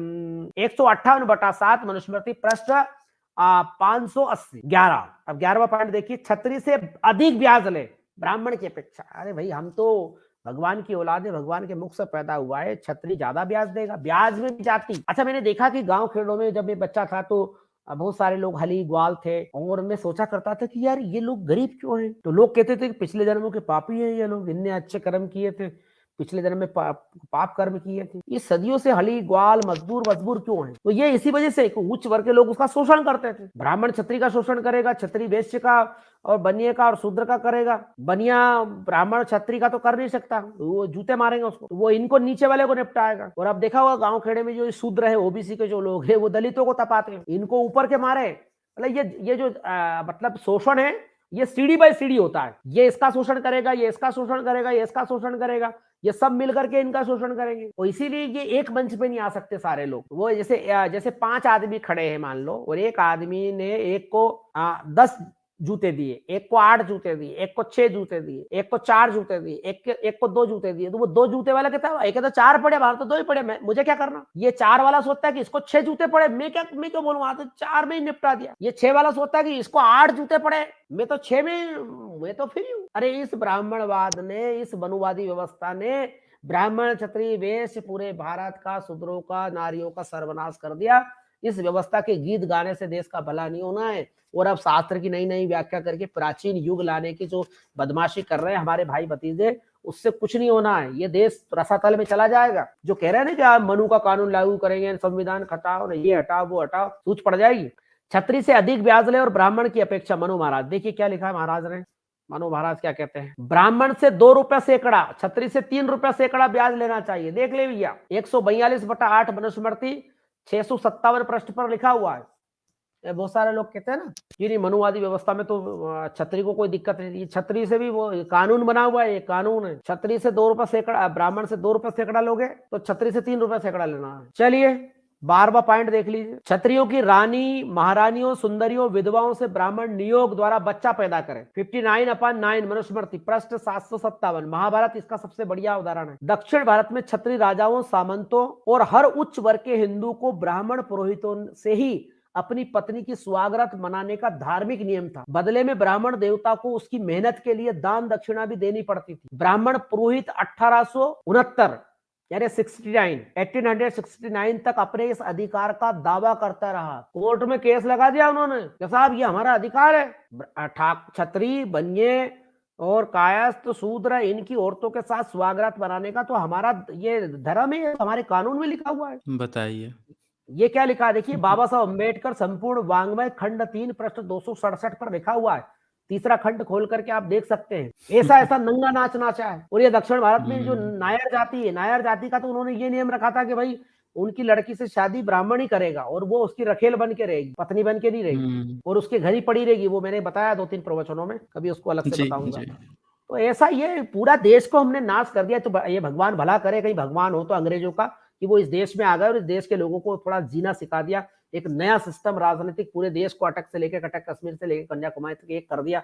यहाँ एजुकेशन सिस्टम दे दिया, यहाँ के लोगों को खाना पीना सिखा दिया, कपड़े पहनना सिखा दिया, वो सारा सिस्टम दे दिया इनको। और फिर कह रहे हैं कि वो अंग्रेज खराब थे, ये खराब थे, और अब वो पुराना जमाना लाना चाहते हैं इस कानून को हटा करके। ये जमाना लाना चाहते हैं। ये काम करेंगे तुम क्षत्रियों के साथ और उच्च वर्ग के लोगों के साथ। और हमारे क्षत्रिय भाई, हमारे बनिया भाई, हमारे कायस्थ भाई, वो भी ब्राह्मणवाद की जय जयकार करने में लगे हुए कि नहीं पुराना जमाना आना चाहिए, पुराना जमाना बहुत अच्छा है। थोड़ा इतिहास तो पढ़ ले दादा, है किसी दिन पढ़ना खून के छींटे इतिहास के पन्नों पर, भगवत शरण उपाध्याय की किताब, आंसू आ जाएंगे। वो पढ़ना महारानी उपन्यास है ना, वो जर्मनी दास का, कैसा कैसा नंगा नाच होता था राजमहलों में, महारानी और महाराजा उपन्यास है, वो पढ़ना। ये डॉक्टर अंबेडकर का वॉल्यूम से पढ़ लो, क्रांति प्रतिक्रांति, किस प्रकार ब्राह्मणवाद ने देश का सत्यानाश किया है। महात्मा फूले को पढ़ लो एक बार। तो भारत का सच्चा इतिहास पढ़ने के लिए इन महापुरुषों को पढ़ना पड़ेगा। वो है ना, वो उसने जो मदर इंडिया नाम की किताब लिखी है मिस मेयो ने, वो भी पढ़ना, रोंगटे खड़े कर देने वाला इतिहास है हमारा। और पेशवा के ब्राह्मण पेशवा के शासन काल में ये मतलब छत्री वेश शूद्र सबकी क्या हालत हो रही थी, देख लेना। कभी मैं स्ट्रीम करूंगा किस प्रकार इन्होंने, कहते हैं बहुत सारे लोग कहते हैं कि मनुस्मृति कहाँ लागू थी, ये मनुस्मृति लागू थी भैया। पता क्या, तुमने इतिहास पढ़ा है क्या पूरा? चलिए आगे देखिए। स्वामी जी देखिए, यहाँ पे ये जो 12 पॉइंट है, बहुत क्रांतिकारी बात आपने शोध में निकाली है। और जी जो जी लोग जो ओबीसी के पिछड़े वर्ग के जो लोग छत्री बनने चले हैं ना, देख लीजिए यही है आपकी हकीकत। यही चीज़ आप करवाना चाहते हैं। ये हकीकत है ये आपकी, ये आप समझना नहीं, होगा जो ये छत्री बनने के लोग में ये फँसे होना हुए हैं। ही है, ये होना ही है। अगर मनुवाद वापस लागू होगा ना, तो हम तो हुँ, कह देंगे नहीं, जी, धर्मशास्त्रों जी। में लिखा है, ये धर्मशास्त्र में हुँ, लिखा है हुँ। ना भाई। आप हम क्या करें उसमें, भगवान ने ऐसा सिस्टम बनाया है। और ये जो ये राजा महाराजा सामंत पुरोहित और ये जो तथाकथित थोड़े बहुत उच्च वर्ग अपने आप को बनते हैं, ये अपनी औरतों को परोसने में सौभाग्य समझेंगे पंडित जी के सामने। जी। अभी मैं बताऊंगा, अभी अपन करेंगे उस पे क्या नाम है इसका, स्ट्रीम करेंगे। ये जो ये ना ये देवदासी प्रथा, हुँ, उसमें बड़े बड़े हुँ, राजा हुँ। महाराजा की लड़कियों को इन्होंने देवदासी बना रखा था। हाँ। जी। और ये क्या मतलब, राजा महाराजा अपनी औरतें परोसते थे और लड़कियों को देते थे, और उसको वो अहोभाग्य समझते थे। अपन ने वो उपनिषदों में पढ़ा ना, वो गाड़ीवान था, एक ऋषि, रेख ऋषि, उसको जब तक वो हुँ, हुँ, हुँ। राजा ने अपनी लड़की नहीं दी सुंदरी उस बूढ़े को, तब तक उसने ज्ञान ही नहीं दिया। ऐसा करके ज्ञान था कि लड़की जब तक नहीं दोगे जब तक ज्ञान ही नहीं दूंगा। अंग्रेज ने तो किसी की औरत ये नहीं ली बेचारे ने, कि तुम्हें मैं ज्ञान दे रहा हूँ, हुँ, तुम्हारे हुँ, लिए हुँ। यूनिवर्सिटी बना रहा हूँ, तुम्हारे लिए कंप्यूटर इंटरनेट दे रहा हूँ, तो तुम अपनी लड़कियां भेजो हमारे इंग्लैंड में, ऐसा तो उन्होंने कहा नहीं। हुँ, हुँ। तो हमारे बाप दादाओं ने तो पूरा नाश ही कर दिया। ब्राह्मण क्षत्रिय की हुँ। कन्या से विवाह कर सकता है, मगर क्षत्रिय ब्राह्मण की कन्या से नहीं कर सकता। 149 155 अपान 9 मनुस्मृति पृष्ठ 786 87 12 13/2 मनुस्मृति पृष्ठ 232। 32 यानी ब्राह्मण धर्म ये कहता है कि ब्राह्मण चारों वर्णों की स्त्रियों को रखेल बना सकता है, शादी कर सकता है या पत्नी बना सकता है, लेकिन उनका दर्जा जाति के हिसाब से ही होगा फिर। यानी ब्राह्मण क्षत्रिय की लड़कियों को रखेल बना सकता है, पत्नी बना सकता है, गुलाम बना सकता है, लेकिन ब्राह्मण मतलब क्षत्रिय कोई ब्राह्मण सुंदरी अगर उसको पसंद आ जाए तो ना तो वो पत्नी बना सकता है, ना मतलब उसको दासी बना सकता है, वो कुछ नहीं कर सकता, क्योंकि इससे तो धर्म नष्ट हो हुँ, जाएगा ना। और ये हुँ, संसार में हुँ, सभी जगह होता है। संसार के जितने भी शोषक है वो अपनी लड़कियों को, अपनी औरतों को सुरक्षित रखना चाहते हैं और दूसरों की औरतों पर अपना अधिकार जताते हैं। ये सारी दुनिया में होता है। हुँ, चलिए, आज जी। भी देखा होगा आनर आनर किलिंग में क्या होता है, जो उच्च वर्ग के जो तथाकथित शोषक लोग होते हैं, ज्यादा पैसे वाले धनवान, जिनका जूता बलवान होता है, उन्होंने हजारों सालों से गरीबों की औरतों का शोषण किया है, लेकिन उनकी लड़कियों को हुँ, किसी से हुँ, प्रेम हो जाए, उनकी पत्नी को हो जाए या उनकी बहू को किसी से हो जाए, तो वो बेचारे को मार देते हैं या मरवा देते हैं। हुँ, हुँ, चलिए अगला पॉइंट क्या है देखिए। हुँ, ये 14 पॉइंट। चलिए 14 वाला पॉइंट देखिए, क्षत्रिय को अधिक ब्राह्मण की अपेक्षा अधिक सजा दी जानी चाहिए। ये पूरा नंगा नाच चला है सदियों से। अभी वो कल मैं स्ट्रीम कर रहा था, तो वो श्रवण कुमार उसके तीर लगा हुआ यहाँ पे, और जब वो दशरथ जी ने तीर मारा तो वो कह रहा है साहब आप परेशान ज्यादा मत होना, मैं ब्राह्मण नहीं हूँ, वो तो आपको ब्रह्म हत्या का पाप नहीं लगेगा। अरे भाई तेरे को हुँ, तीर लगा हुआ है यार, तू ब्रह्म हत्या को उसमें घुसेड़ रहा है, जातिवाद को घुसेड़ रहा है। उसका बाप भी यही बोल रहा श्रवण कुमार का कि ठीक है राजा साहब आपने मार दिया, पर आपको ब्रह्म हत्या का पाप नहीं लगेगा। अरे भैया हुँ, क्या यार, हुँ, पूरा देश पागल बना दिया तुमने यार। क्षत्रिय ब्राह्मण को गाली दे तो 50 पर्ण यानी 1 प्रकार की हुँ, मुद्रा हुँ, या रुपए दंड, और क्षत्रिय अगर ब्राह्मण को गाली दे, यानी ब्राह्मण क्षत्रिय को गाली देगा तो 50 रुपए दंड होगा, और अगर क्षत्रिय ब्राह्मण को गाली दे तो 100 पर्ण दंड, यानी दुगना दंड दो। अब बहुत सारे लोगों को नहीं साहब वो ब्राह्मण को इतने गुना, क्षत्रिय को मतलब शूद्र को सबसे कम, और बनिए को उससे ज्यादा, फिर क्षत्रिय को उससे ज्यादा, और ब्राह्मण को सबसे ज्यादा का लिखा है। अरे वो सिर्फ चोरी के मामले में लिखा है, बाकी सब मामलों में ऊपर से नीचे तक की सिस्टम गड़बड़ है।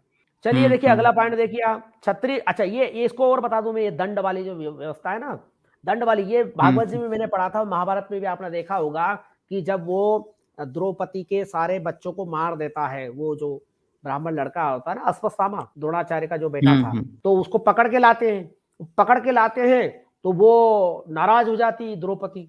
अरे मेरे बेटों को मार दिया, पर ये ब्राह्मण देवता है, इनको कुछ नहीं कहना, इनकी हत्या करना महापाप है। अरे तेरे 5 बेटों को मार दिया, उसकी हत्या करना महापाप। कृष्ण भगवान भी वही खड़े थे कि हाँ, इनकी हत्या करना तो महापाप है, पर इनकी हत्या भी हो जाए और धर्म का पालन भी हो जाए तो क्या करें। उसको यहाँ पे मणि थी, निकाल दिया और गंजा करके निकाल दिया, क्योंकि मनुस्मृति में लिखा है कि ब्राह्मण का सर मूड़ना ही उसकी हत्या करना है। यानी ब्राह्मण दुनिया में कितना ही बड़ा पाप करे तो उसको कोई दिक्कत नहीं है। और ये तो अंग्रेज अच्छे आ गए भारत में। जो अंग्रेजों ने सबसे पहले, वो नंद कुमार साय नाम का ब्राह्मण था वहां पे बंगाल में, उसको फांसी दे दी। वो इसलिए हमने अंग्रेजों हुँ, को हुँ, भगाया, हुँ। क्योंकि अंग्रेजों ने क्या सबको समानता स्वतंत्रता बंधुत्व न्याय का राज्य स्थापित कर दिया।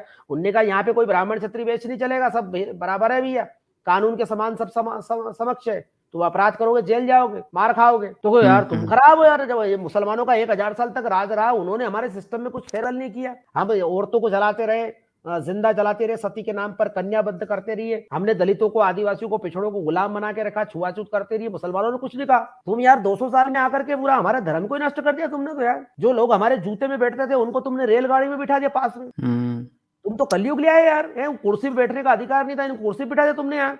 नहीं कुमार, धोबी, दर्जी, तेली, तबड़ी, गुज्जर, सोंधिया, दांगी, यादव, पाटीदार, ये हमारे बराबरी पे बैठ गए। ये कपड़े भी ऐसे पहनते हैं तो सूझ ही नहीं पड़ती जाति की। तो तुमने ये पुराने जमाने की ड्रेस भी बदल दी, अब जात पूछना पड़ती। पहले तो कपड़े से ही पता चल जाता था कि कौन किस जात की औरत जा रही है, कौन किस जात का आदमी जा रहा है। तुमने गड़बड़ कर दिया। तुम जाओ यार भैया यहाँ से। उनको बेचारों को भगा दिया। मैं तो कहता हूँ हुँ, भारत में हुँ। अंग्रेज रहते तो अच्छा रहता, उनसे ठीक है शासन प्रशासन ले लेते, लेकिन वो यहाँ रहते तो कम से कम भारत के लोगों को कुछ ज्ञान देते रहते। और थोड़ा सा ये भारत में जो इतना सारा जो पाखंड ये फैला रहे हैं ना, ये पाखंड नहीं फैलता। वो रहते तो हम विश्व समुदाय से जुड़े रहते। अब वो 4-5 लाख तो थे, कोई ज्यादा तो थे नहीं वो। आज उससे ज्यादा तो हमने बच्चे पैदा कर लिए। अंग्रेज गए थे तब करीब 50 करोड़ होंगे हम, और अब तो हुँ। हमने 1 अरब 33 से करोड़, भी ज्यादा कर रहे हैं। एक, हाँ, 33 करोड़ थे। हाँ, 33 हुँ। करोड़ के करीब थे। अब हम तो उत्पादन में भी सारी दुनिया से आगे निकल गए। बच्चे पैदा करने की एव बीमारी हो गई भारत के लोगों को। चलिए अब देखिए, देखो नालायक लोग कितनी संख्या में हो उससे फर्क नहीं पड़ता है। इंग्लैंड अमेरिका में जनसंख्या कम है, भारत से 3 गुना बड़ा है अमेरिका, इसके बावजूद वहां पे 32 करोड़ लोग ही रहते हैं, और हम उनसे 4-5 6 मतलब गुना ज्यादा है, फिर भी कटोरा लेके मांगते रहते हैं कि वो फलाना कोई टपका दे, कोई डॉलर टपका दे, कोई क्या टपका दे। और अच्छा देखिए, अमेरिका में बस के भी ये अमेरिका वालों गाली देते हैं अंग्रेजों को, ये भ्रष्ट है, ये नीच लोग है, ये धर्म कर्म को नहीं मानते, ये अनैतिक है। अरे भाई अनैतिक है तो उनके देश में जाकर के क्यों बस गया, वहां नौकरी क्यों कर रहा तू है? अंग्रेज अनैतिक है ना, तो तू अनैतिकों के देश में हुँ, क्यों गया हुँ, हुँ। है? वहां अंग्रेज़ जाकर के अनैतिक है, अंग्रेज़ हाँ, अमेरिकन भ्रष्ट खराब है, है। फिर भी इनके बच्चे जाके वहीं नौकरी कर रहे हैं, वहीं पे जाके सीईओ बन रहे हैं, वहीं पे जाके हाँ, सारा वहां काम कर सारी रहे हैं। वहाँ का नौकरियां कल्चर करेंगे। बहुत पसंद आ रहा है। वहां हाँ जाकर के जी। गाय भी खा लेंगे, सुअर भी खा लेंगे, और वहां जाकर के उनके साथ व्याभिचार भी कर लेंगे, सब कर लेंगे। पर यहाँ आके कहेंगे साहब हमारी संस्कृति बहुत महान है, हमारे पूर्वज बहुत महान है। और वहां भी जाकर के अब अंग्रेजी बोल रहे हैं, फर्राटे बंदिए, उनको भी बेवकूफ बना रहे हैं बेचारों को। वो अंग्रेज उनको हुँ, उनको भी हुँ। नचा रहे हैं, कुदा रहे हैं। वो बेचारे क्या, उनको कुछ पता तो है नहीं है धर्म संस्कृतियों के बारे में। अब कुछ लोग कुछ तो बेखाव में आ ही जाते हैं, मीठी मीठी चिकनी चिपनी बात के चक्कर में। हुँ, तो हुँ, देखिए क्या हुँ। लिखा है, 15वां पॉइंट। छत्री राजा बहुत दक्षिणा देने वाले यज्ञ करे और जनता का पैसा लूटकर ब्राह्मण पुरोहितों का पर खूब पैसा लुटाए। मनु महाराज क्या कहते हैं, यजेत राजा क्रतु फिर अभी विधायराप्त दक्षिणा धर्मार्थ चैव विप्रेभ्यो दद्याद भोगान धनानि च। 79/7 मनुस्मृति पृष्ठ 510। तो इस तरीके से, अच्छा हमारे ये जो जितने ज्यादा कर्मकांड, जैसे कहते हैं ना हमारी संस्कृति बहुत महान है, और देखो हमारे यहाँ इतने सारे तीज त्योहार है, हम बड़े समृद्धशाली है। अरे महामूर्खों, ये इतने सारे त्योहार हमने इसलिए मनाए थे कि तुम्हारी जेब से कुछ पैसा ले सके। जितने ज्यादा त्योहार होंगे, तीज त्योहार होंगे, जितने ज्यादा तुम अंधविश्वासी होगे, उतना हमारी तो कोई नौकरी तो थी नहीं भाई। जितने ज्यादा तुम कर्मकांड करोगे हमें दक्षिणा मिलेगी, इसलिए तुम्हें उल्लू बनाने के लिए सारे बनाए गए। जिस समाज में जितने ज्यादा त्योहार रहेंगे उतना ज्यादा वो उल्लू रहेगा। अरे हर दूसरे तीसरे दिन त्योहार आ जाएगा, हर दूसरे दिन पूजा पाठ आ जाएगी, हर दूसरे तीसरे दिन व्रत करेगा, तो फिर देश में काम कौन करेगा? फैक्ट्रियों में काम कौन करेगा? स्कूलों में कौन पढ़ेगा पढ़ाएगा है? नए नए आविष्कार कौन करेगा? खेतों में मिलों में हुँ, काम हुँ। कौन करेगा? तुम 8-8 दिन की छुट्टी लेकर चले फिरोगे, मेरा तो वो व्रत है, मेरा वो पूजा है, मेरा वो ये है। तो यही काम करोगे और दूसरा काम भी करोगे, देश आगे क्यों बढ़ेगा? कैसे बढ़ेगा? ये इंग्लैंड, अमेरिका, जर्मनी, जापान, रूस, फ्रांस के लोग क्यों आगे बढ़ गए? साल भर में 1-2 त्योहार आ जाते हैं, थोड़ा बहुत मौज मस्ती कर लेते हैं। तुम्हें तो मर्जी पड़े जब त्योहार आ जाता है कोई ना कोई, नए नए देवता प्रकट हो रहे हैं। ये साईं बाबा को भगवान बना दिया। अरे भाई 33 करोड़ देवता से तुम्हारा पेट नहीं भराया, अब साईं बाबा ले आए हिंदुओं के माथे पे छाती पे मूंग दलने के लिए। इनको अकल नहीं है बिल्कुल। अरे वो शंकराचार्य ने एक बयान दे रहा था, बेचारे बेचारे की फजीयत हो गई, वो हिंदुओं ने ही गालियां दी। अरे यही कितने मूर्ख है हमारे लोग हो। चलिए नियो जी की जी। तरफ से भी दान आ गया, क्या क्या कहा था हाँ, आपने, लकी लकी नियो नियो। जी को बहुत आभार। ठीक है, जी। बहुत बहुत साधुवाद, धन्यवाद, आपके कल्याण की कामना करते हैं। चलिए 16वां पॉइंट देखिए, राक्षस विवाह को क्षत्रियों के लिए वेद ठहराकर 23/3 मनुस्मृति, मनु महाराज ने क्षत्रिय सुंदरियों की लूटपाट से क्षत्रियों के बीच अंतहीन गृह युद्ध करवा दिया, जिसका परिणाम हम पृथ्वीराज चौहान और मोहम्मद गोरी की लड़ाई तराइन का द्वितीय युद्ध 1192 में देखते हैं। यदि पृथ्वीराज चौहान अपने पड़ोसी राजाओं की सुंदरियों को भगाकर या लूटकर नहीं लाते, तब भारत का इतिहास कुछ और ही होता। अच्छा, क्षत्रियों को यह कहा गया कि तुम दूसरे छत्री की औरत को उठा करके ले आओगे, लड़की को उठा करके ले आओगे जबरदस्ती, अपहरण विवाह, उसको कानूनी मान्यता दे दी है, तो वो जायज माना जाएगा। अरे दुनिया में इसको बलात्कार कहा जाता है, इसको अपहरण को अपराध माना जाता है, लड़कियों के अपहरण को, लड़कों के अपहरण को। वो मैंने वो भी सत्यमेव जयते में देखा था, बिहार में एक परंपरा है किसी समुदाय में, वहां कोई का अच्छा लड़का, पढ़ा लिखा लड़का, उसका अपहरण करके बेचारों को मार कूट के और शादी करवा देते उसकी, है ना। ये शास्त्रों में लिखा इसलिए होता है कि अपहरण भी जायज है, लड़कियों का अपहरण। आपने देखा होगा ना, वो भीष्म पितामह है, वो एक जगह क्या स्वयंवर हो रहा था, एक राजा की 2 लड़कियों को उठा लाया, वो 2-3 अंबिका को 3 बहनों को हाँ, उठा भीष्म लाया, भीष्म उठा लाता है। भीष्म भीष्म पितामह। अरे शर्म नहीं है तुम दूसरे की, भाई वो लड़की बेचारी किससे शादी करना चाहती है, तुम्हारे भाई में दम नहीं है तो वो क्या करे बेचारी, और उसके भाई, इनके भाई में कुछ दम हम नहीं था तो वो तो गया नहीं, ये चले गए भीष्म पितामह, उनकी लड़कियां उठा लाया। एक ने तो कह दी कि साहब मैं तो किसी से मोहब्बत करती हूँ, मुझे क्यों ले आए, उसको छोड़ दिया बेचारी को, पर वो 2 को तो फिर उनने पटक लिया, और फिर उनसे भी बच्चे पैदा नहीं हुए भाइयों से, तो उनके लिए फिर किराए के लोगों को लाना पड़ा, वो गुरुजी आए थे फिर व्यास जी। चलिए अब आगे देखिए क्या होता है। जी, सूर्य प्रकाश सिंह लिखते हैं, very nice analysis by Satyanand ji and Science Journey, keep spreading rationality. जी, थैंक यू सूर्य प्रकाश सिंह जी।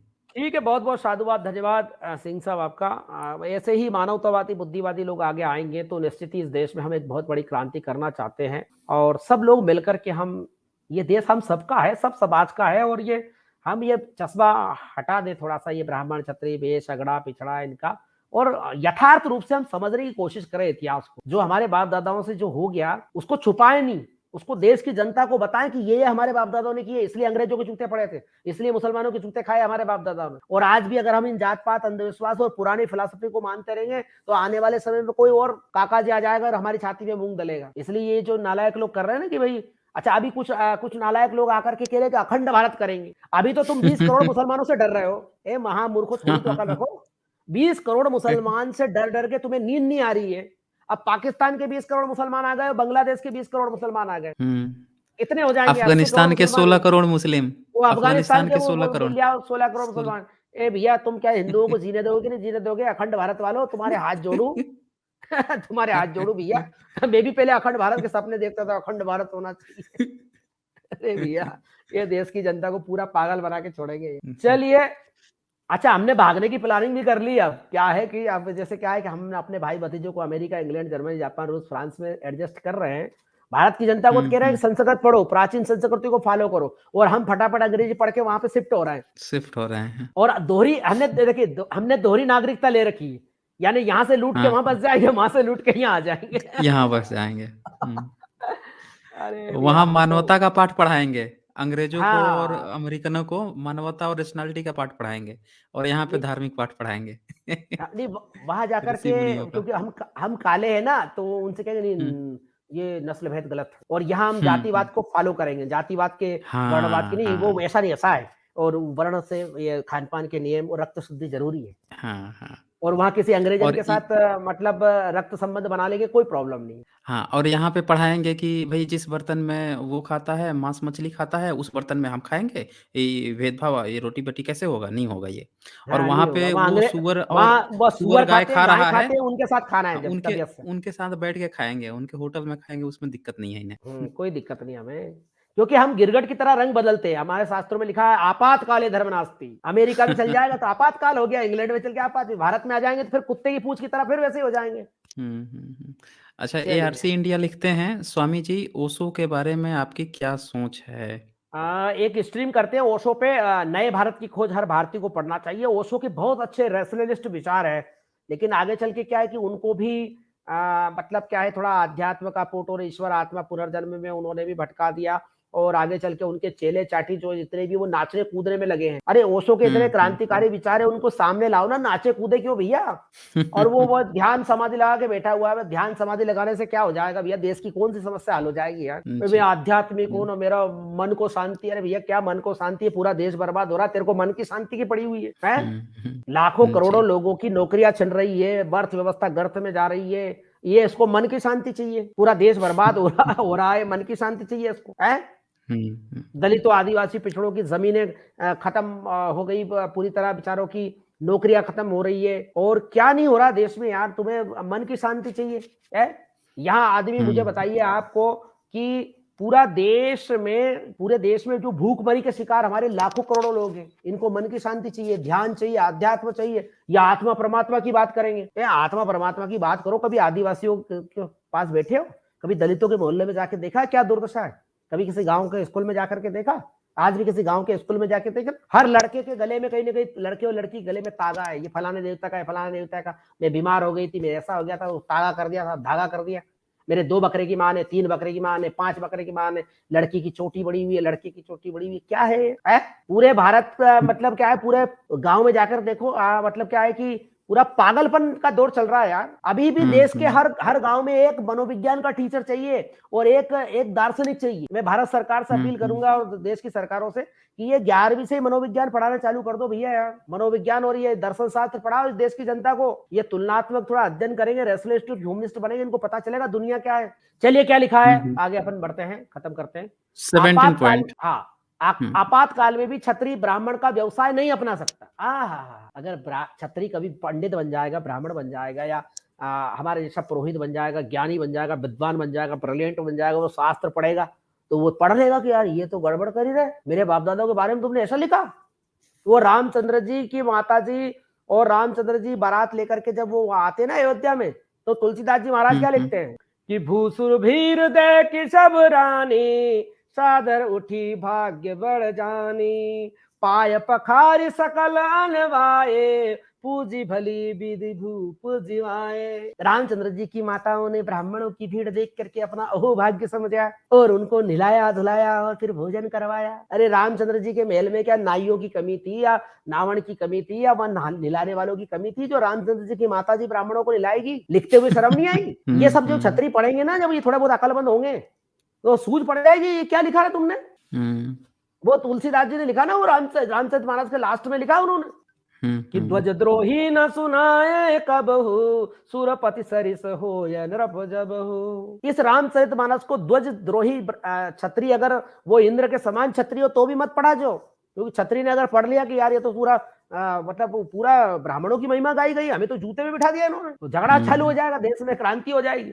आपातकाल में भी छत्री ब्राह्मण का व्यवसाय नहीं कर सकता, जबकि ब्राह्मण आपातकाल में छत्री का व्यवसाय कर सकता।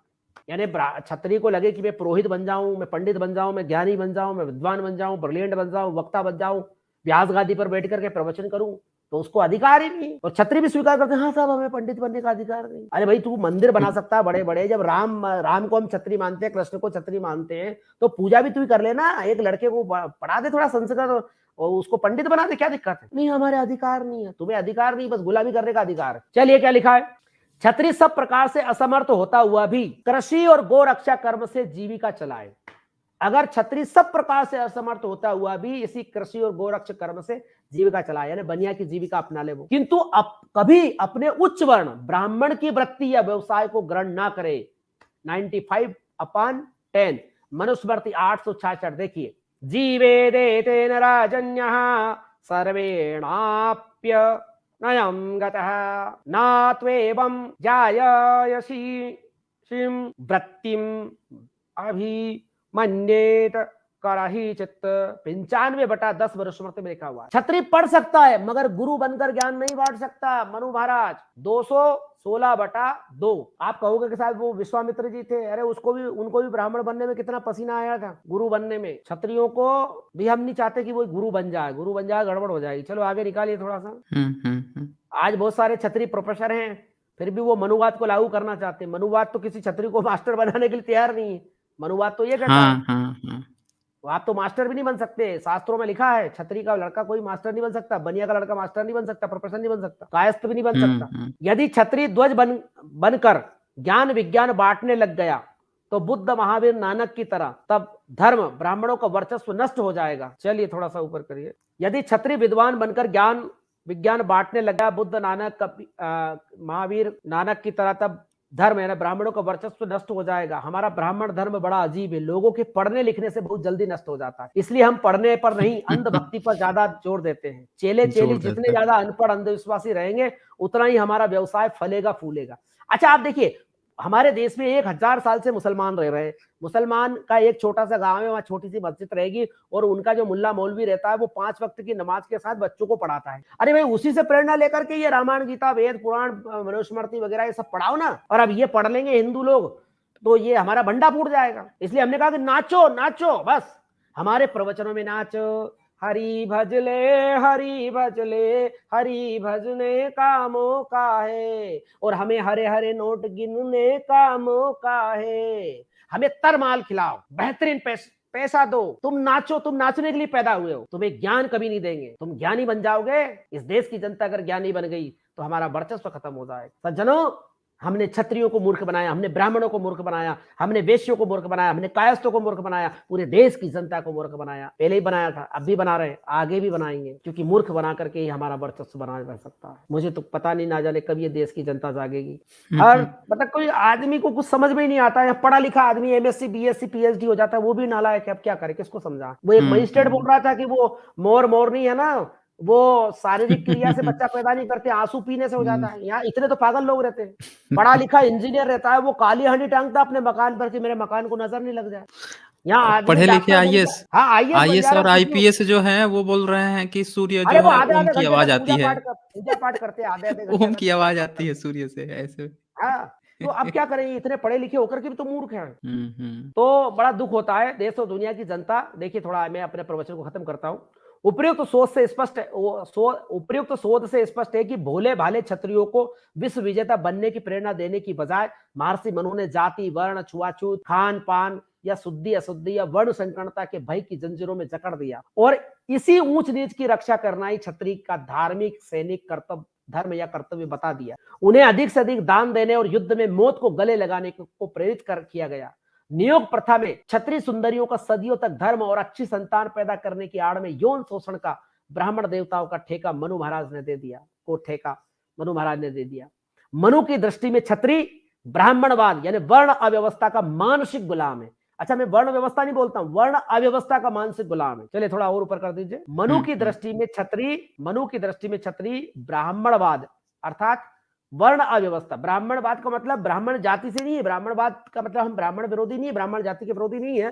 ब्राह्मणवाद का मतलब ये ऊंची नीची व्यवस्था। और इस मनु ने ब्राह्मणों की भी 12 बजाई है, वो मैं अगले स्ट्रीम में बताऊंगा कि ब्राह्मणों को क्यों जलाना चाहिए मनुस्मृति। अभी तो मैंने आपको बताया कि मनुस्मृति को क्षत्रियों को क्यों जलाना चाहिए। अगर कोई भी स्वाभिमानी क्षत्रिय है तो उसकी आंख खुल जाएगी, प्रवचन सुन के समझ में आ जाएगा, थोड़ी बहुत भी अगर बुद्धि उसके पास है तो देखिए क्या लिखा है।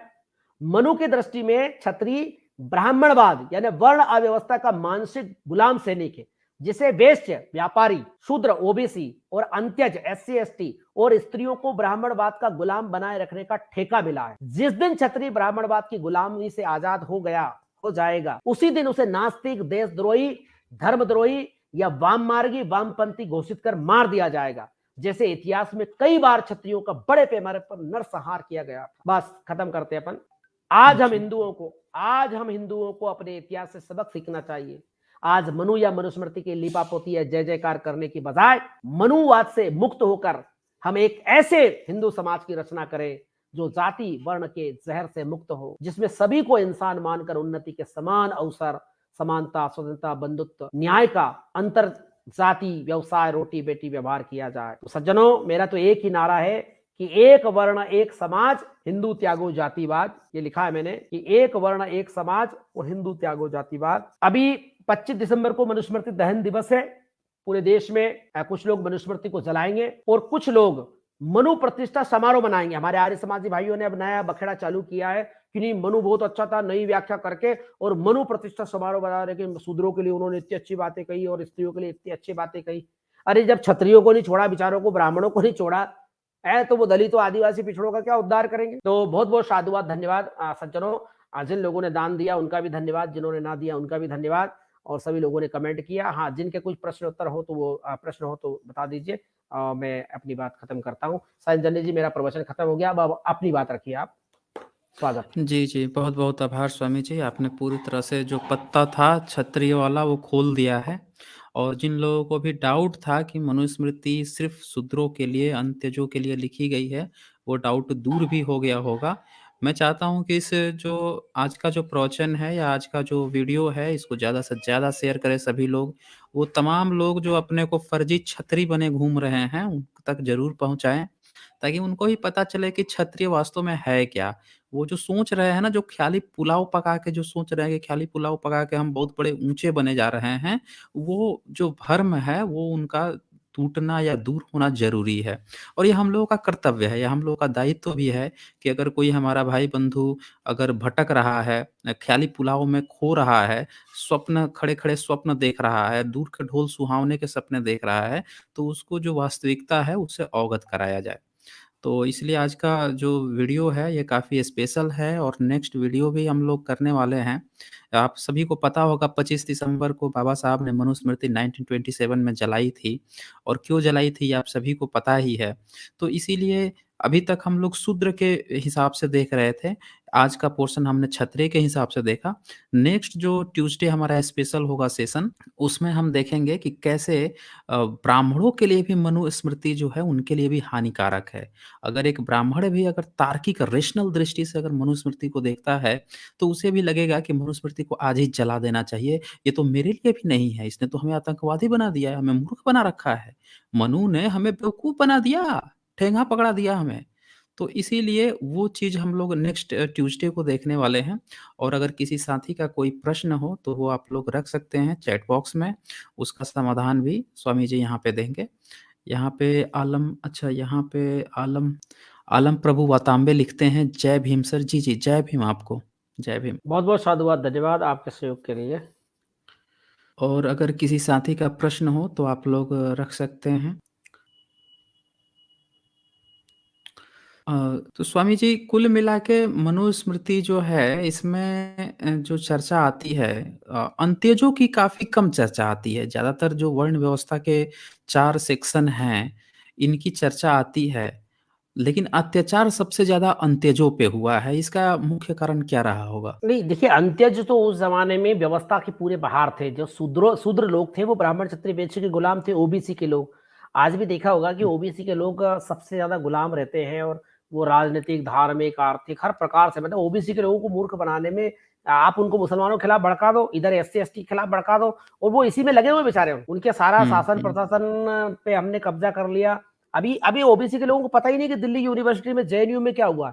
एक भी आदमी को हुँ, प्रोफेसर नहीं हुँ। बनाया। कोई ओबीसी के लोग गुर्जर, सोंधिया, दांगी, यादव, पाटीदार, जाट सड़कों पे नहीं उतरे, अभी तक नहीं उतरे। हुँ, हुँ, वो हुँ। कितने बेचारे अब भागवत में बुला लो इनको, ऐसा नाचेंगे, इनकी औरतें भी नाचती है और ये भी नाचते हैं और दान हुँ, दक्षिणा हुँ। करोड़ों में देंगे, लाखों में देंगे। अभी कांवड़ यात्रा में बुला लो इनको, चले फिरेंगे नंगे जी। नाच मतलब महीने-महीने तक घर छोड़ देंगे। लेकिन जब हक हुँ, अधिकार की हुँ। बात करेंगे तो नहीं जाएँगे। दलितों को मारना हो तो सबसे पहले आगे आ जाएँगे, मुसलमानों को मारना हो तो सबसे पहले आगे आ जाएँगे। हुँ, हुँ, हुँ। और इनको जगाने जाओ तो तुम तो भीमटे हो, तुम तो अर्बन नक्सली हो, तुम तो मुसलमान की औलाद हो, तुम्हें तो विदेशों से पैसा मिलता है। क्या करें यार? ये 52% होकर के मतलब इस देश में पूरा मतलब समझ में नहीं आ रहा इनको। नकली ठाकुर, नकली ब्राह्मण बनने में लगे हुए हैं। जी। ये अच्छा ब्राह्मण के जूते जीविका जो जूते में बैठ करके भी गौरवान्वित महसूस करते हैं। ओबीसी के लोग ब्राह्मण ठाकुर बनिए के जूते में बैठ करके भी गौरवान्वित महसूस करते हैं। हुँ, लेकिन अगर हुँ। दलित उनको बराबरी पे बिठाए, अपने माथे पे बिठा ले तो भी नहीं बैठना पसंद करेंगे। पास में बिठाना चाहे तो नहीं बैठेंगे। हुँ, यही हुँ। समस्या जी। है देश की सबसे बड़ी जाति में। अच्छा अभी जीबी पंथ की जो वैकेंसी आई थी, उसमें तो देखा गया कि ओबीसी को उन्होंने लिख दिया कि तुम तो सूटेबल ही नहीं हो प्रोफ़ेसर के लिए, एसोसिएट प्रोफ़ेसर के लिए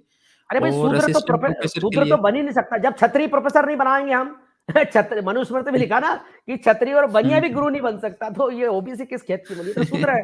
हुँ, हुँ।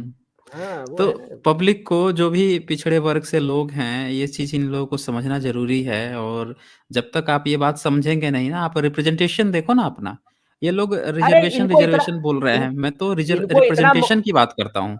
जी, हुँ, जी, हुँ। जी। बिल्कुल ये आरक्षण पूरी तरह वो बकवास शब्द है। आरक्षण की बजाय रिप्रेजेंटेशन हर जाति, हर जी। वर्ग, हर संप्रदाय का शासन प्रशासन में रिप्रेजेंटेशन होना चाहिए। एक आदमी को 90 हुँ, नंबर हुँ। आ गए, एक को 80 को आ गया, तो 80 नंबर वाला क्या नालायक है क्या? अरे वो भी लायक है। हुँ, हुँ। और ये चलो एक को 90 नंबर आ गया, एक को 80 नंबर आ गया। वो 90 वाले को इंटरव्यू में आपने एक नंबर दे दिया, उसका इम्तिहान हो गया। और 80 वाले को हुँ, आपने हुँ। इंटरव्यू में 15 नंबर दे दिए, वो 95 हो गया। अब 95 वाले का सिलेक्शन हो गया, लो। हुँ, हुँ, हुँ। ये इसी तरीके तो पूरा पूरा वो शासन प्रशासन भर रहा है। भाई मुझे आप क्या होता है, एससी एसटी ओबीसी के लोग आईएएस में भी आने लगे, तो हमने पिछले दरवाजे से आईएएस भर लिया अपनी जाति के। हाँ, लैटरल वो एंट्री इनने शुरू कर दी हाँ, है। बिना प्रतियोगिता के। देश हुँ, की हुँ। जनता मतलब 90% लोग मूर्ख है इस देश में, अब क्या करें, बड़ी समस्या है। यार तुम जागो ना यार, क्या कर रहे हो, समझ में नहीं आता है। तुम डॉक्टर, इंजीनियर, जी। वकील, मजिस्ट्रेट, प्रोफेसर बन गए हो, शहरों में रहते हो, वीआईपी गाड़ी में घूमते हो, और ये गुजर, सोंधिया, दांगी, यादव, जाट, इनके पास जूता भी है और पैसा भी है, पर थोड़ी बहुत भैया अकल भी ले लो यार। अच्छा, रियलाइज़ेशन की बात है कि इन्हें ना रियलाइज़ नहीं होता है।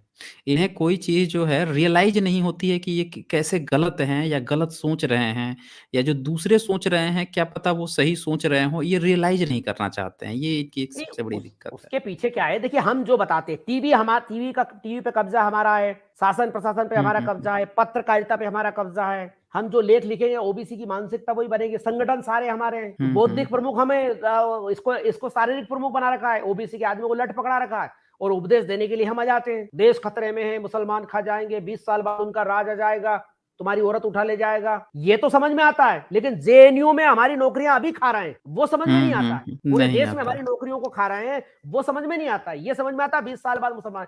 अरे भैया 1000 साल से मुसलमान इस देश में रहा, तब वो तुझे खा नहीं पाया, तो अब क्या खा पाएगा? अब तो लोकतंत्र है पूरी दुनिया में, एक को मारोगे तो मतलब पूरी दुनिया में हंगामा हो जाता है। अच्छा, मुसलमान इनको मार देगा इसकी बड़ी चिंता है। ये भूखे पेट रहे हैं, इनके बाल-बच्चों के नौकरी नहीं लगे, इनके नौकरी नहीं लगे, इनकी नौकरियाँ कौन खा रहा है, इनकी जीविका कौन खा रहा है, इनके ज़मीन लैंड डिस्ट्रीब्यूशन कौन खा रहा है, इनकी जो सुविधा है उसको कौन खा रहा है, इसकी ये कभी चिंता नहीं करते। नहीं, इनके एक दिमाग ख़्याली में ये पुलाव पकाते हैं कि मुसलमान इनको मार देगा। नहीं, इनका इनका दिमाग में ये भर दिया ना कि एससी एसटी तुम्हारी नौकरी खा रहा है। अरे भैया तुम्हारा हाँ, हाँ। ओबीसी का 52% हक है ना, एससी एसटी तो बेचारा हाँ, हाँ। 22% है, उसको तो पहले से 1932 में से मिल चुका है। 22 भी नहीं है सर, 1932। 20.5% है। 20.5% है हाँ एससी-एसटी हाँ दोनों हाँ मिलाकर। हाँ, और 22.5% जो है। हाँ, इनका 52% जो है, इनकी 52%, अच्छा चलिए ठीक है, 21.5 को छोड़ देते हैं क्योंकि उनका अपना जनसंख्या प्रतिशत है वो अपना लेंगे। इनका जी। 52% है तो उसके बाद का जो 52% है उसके लिए ये क्यों नहीं फाइट करते? ये एससी-एसटी से इनको क्या मतलब है? ये अपना फाइट अरे करें ना, इनका तो लेके बैठा अरे है, वो क्या, ये सवर्ण लेके बैठा ये हुआ है। ये नकली सवर्ण लेके ना ठाकुर, इनका प्रतिशत बैठा हुआ है। हाँ, उन उनसे नहीं जाके ये क्या, फाइट करें ना कि भाई तुम हमारी खा गए हो। नकली ठाकुर, नकली बनिया, नकली ब्राह्मण बनने में देश का नुकसान हुआ है। चलिए, तो जी, मैं इस जी। प्रवचन के माध्यम तो से देश आज और का दुनिया की जनता को हाँ, हाँ। ये कहना चाहता हूँ सज्जनों, कि इस प्रवचन का मकसद मेरा किसी जाति, धर्म, संप्रदाय के खिलाफ नफ़रत पैदा करना मकसद नहीं है। मूल मकसद है कि हमारे पूर्वजों से जो भूल हुई है, हमारे शास्त्रों में जो भूलें हुई है, और किस प्रकार मनु ने क्षत्रियों को गुलाम बनाया था, इस विषय पे हमने प्रवचन किया है। और हम सब लोग भाईचारे से रहें, इतिहास में जो भूलें हुई हमारे पूर्वजों से, उससे सबक सीखें, उसको छुपाएँ ना, जैसे आर्य समाजी लोग छुपाते हैं, तो छुपाने की ज़रूरत नहीं है।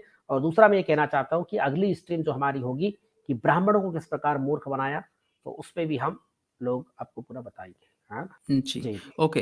तो बहुत-बहुत आभार स्वामी जी आपका आज के सेशन के लिए, और हाँ, फिर हम सभी लोग लोग मेरा मिलते हैं। चैनल जो सत्य के दर्शन है उसको सब्सक्राइब कर लें सभी लोग। सत्य के दर्शन जो हमारा यूट्यूब चैनल है, उसपे मैं सोमवार, बुधवार और शनिवार को प्रवचन करूँगा, और साइंस जर्नी पर मैं मंगलवार के दिन आऊँगा। तो बहुत-बहुत साधुवाद, धन्यवाद आपका, है ना? जी, जी। बुधवार यानी ओके, कल, कल ओके। मेरे चैनल पे सभी लोग आइए, आप सभी का आमंत्रण है ना, धन्यवाद। जी, okay. Thank you Swami ji. तो इसी के साथ ठीक है, साथियों धन्यवाद। आज का सेशन क्लोज़ करते हैं। सभी का बहुत-बहुत आभार।